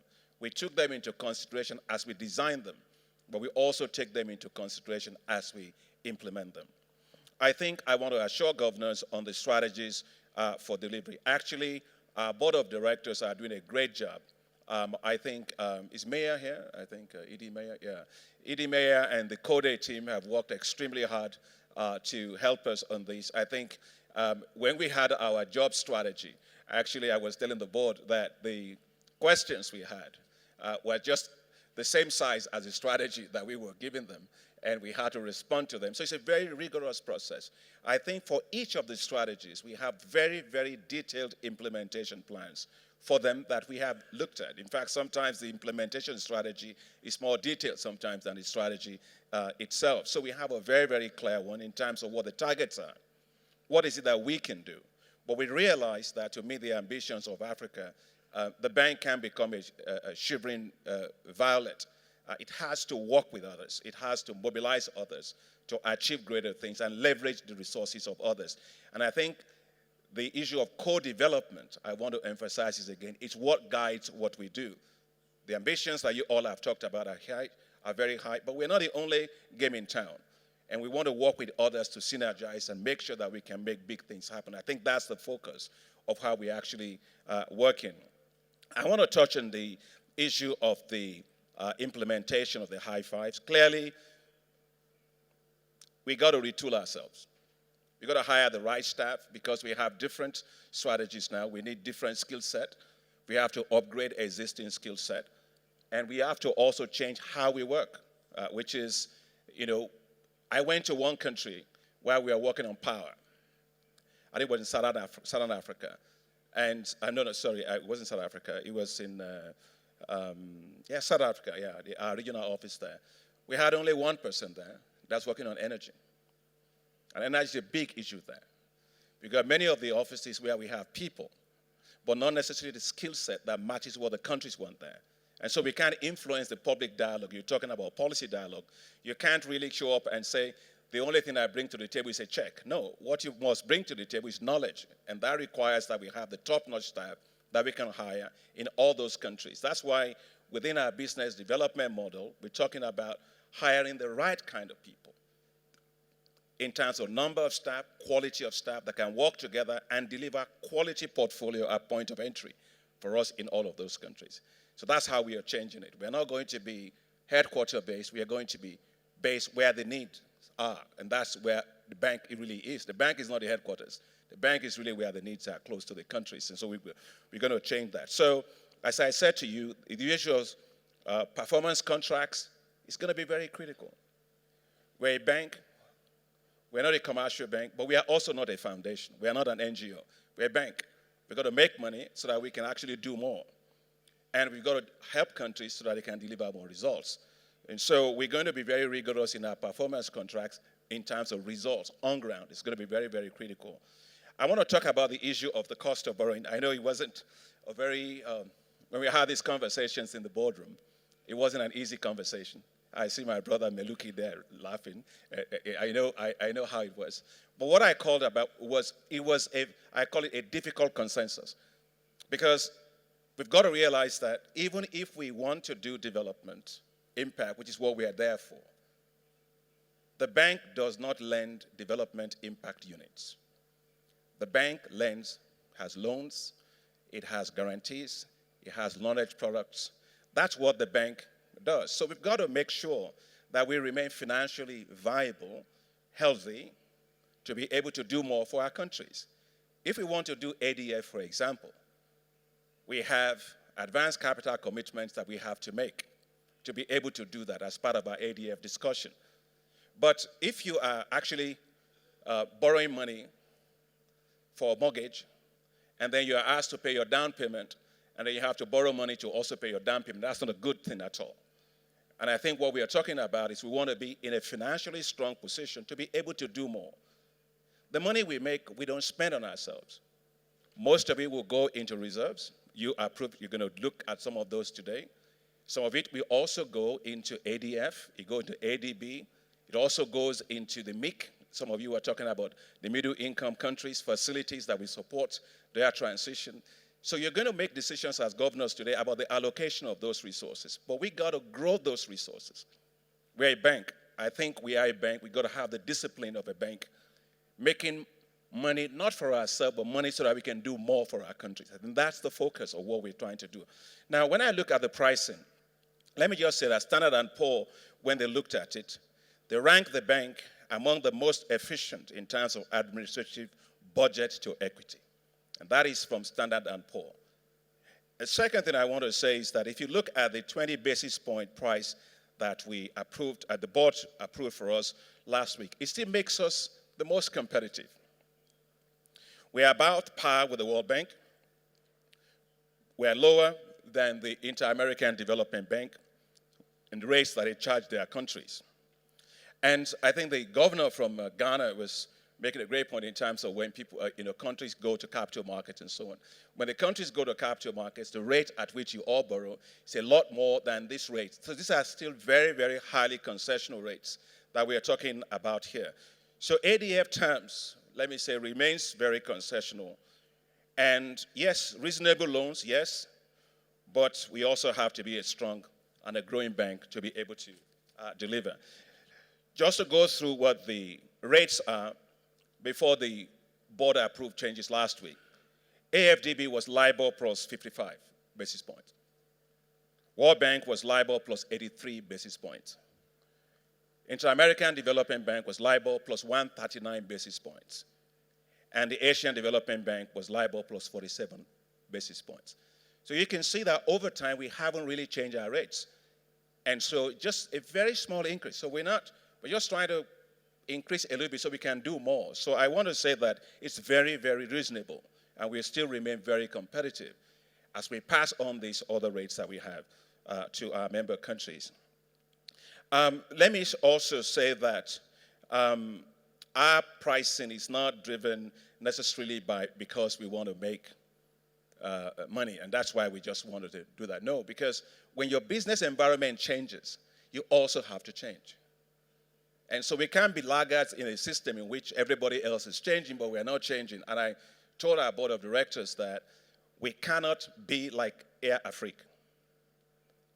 Air Afrique, they didn't change rates, had to change the same pan-territorial pricing in every single thing, and eventually it died. No, your bank must be a strong bank. We have to always be strong, financially healthy, so we can do more. And I think I just want to explain that as the reasons we're doing that. I know there are some questions being raised about the need to be cost effective. Yes, we're going to cut costs, we're going to rationalize stuff, we're going to do all those things that we have to do. But let's not forget also that the bank is not doing that badly in terms of cost to income ratio. Today, if you look at our cost to income ratio at 2014, the AFDB is 39.1. IBRD is at 74.7. IADB is 50.2. IFC is 43. So we are number 2 in 2014. In 2013, we are number 2. In 2012, we are number 2. So the cost-to-income ratio of the bank is actually quite good. I think that doesn't mean we shouldn't continue to make cost savings and be more efficient, but I just wanted to know that we are actually one of the leaders in terms of being efficient management of our resources in terms of cost-to-income ratio. So we won't rest on our oars, we'll continue to do more. On infrastructure, I know Alain is here. He won't have the time to go through it, but IFC, I think Africa 50 is going well. We've recruited the CEO. When we started, the number of countries was 5. Now we have 23 countries. Is that correct? Is 23 or 25? 23 countries with share capitalization subscription of about $850 million. And so with Alain being there, we know that things will now begin to move. I think we need them to do project preparation, which is many of you have talked about. I think the Africa Growing Together Fund, also from China, and the PIDA of NEPAD are all going to be things that we use for regional infrastructure that many of you mentioned are very, very important. And just to assure you, infrastructure is cross-cutting in every single thing that we are having. So just be assured of that, whether it's ICT, whether it's road, whether it is sports, whether it's rail, all those things, we continue to do them all across the high fives, every single thing we have. Infrastructure is in every single one of them. I want to say something about the issue of capital market resource mobilization, which came out. And just to say, while I agree with the governor from Ghana, I think the point I was really just trying to make is not to say countries shouldn't try to raise this money, but I just say that we don't pay enough attention to the resources that we have. Quite honestly, if you have $334 billion in pension funds on the continent, and those pension funds are being invested outside the continent at interest rate in some countries that are negative real interest rate for the next 10 years, what sense does it really make? We've got to make sure that we find a way in which this regulatory environment gets changed so that the pension funds can have asset classes that allows them to invest in infrastructure, and that's what we'll be able to do to meet many of the things that we are doing here. So I think also the bank is doing a lot in terms of this African markets initiative that we have.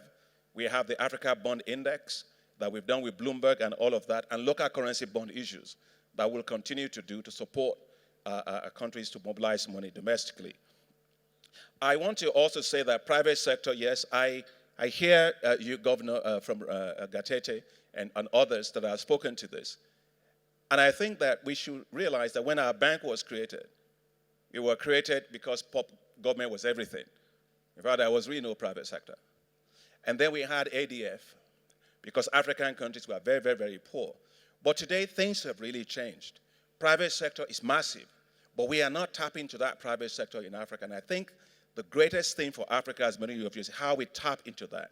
So the institutional arrangement that allows us to mobilize this capital is the most critical thing for actually solving Africa's problem. And I think the suggestion that some of you have really given about an IFC-type institution is one that's fantastic. We must look into those things as we go forward. I want to also just assure people about education as being cross-cutting. We're looking at that. And also to say about reforms. Many of you mentioned the importance of reforms.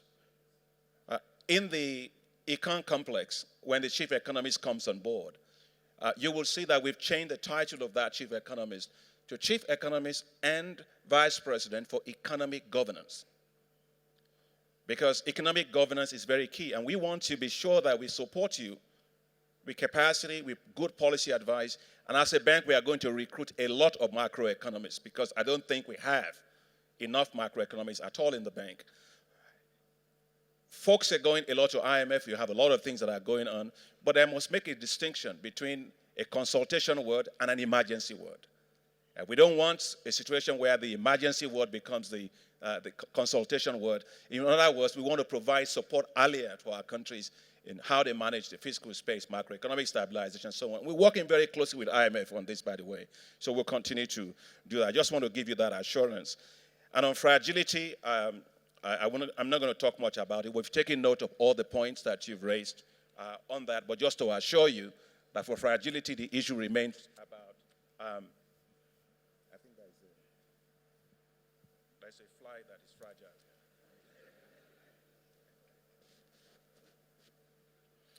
Just to say that the critical issues is about jobs, building institutions, infrastructure. I think those continue to be major issues for Fragile State, understanding the root causes of many of these things.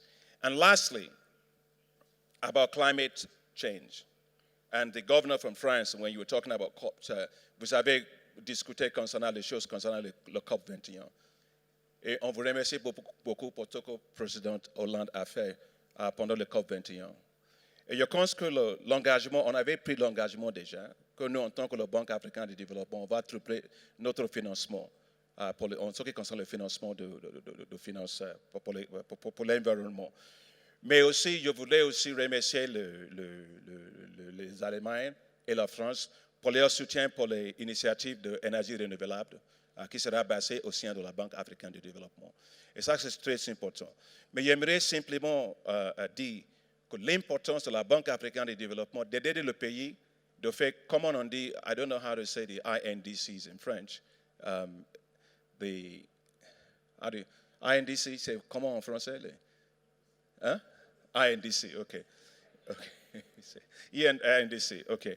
Pour donner beaucoup d'appui pour les pays en ce qui concerne le développement de INDC pour les pays. Et finalement aussi pour ce qu'on appelle les Africa Risk Capacity, ce qui est très important. Je crois que c'est très important pour nous d'aider le pays pour pouvoir avoir les ressources nécessaires pour payer les financements, les premiums nécessaires pour pouvoir participer à Africa Risk Capacity. So let me just close by saying thank you very, very much for making the time. Thank you very much for your excellent inputs and suggestions. And we will take all this into account in improving our work as we go ahead. And I just want to say on behalf of management, let me thank Arch and all that have organized this, that we appreciate you very much and we look forward to your support. In particular, as we look at ADF 14, it's crucial, crucial, crucial. We will need your support for ADF 14, and I want to thank you for that. So have a very good day, and thank you again.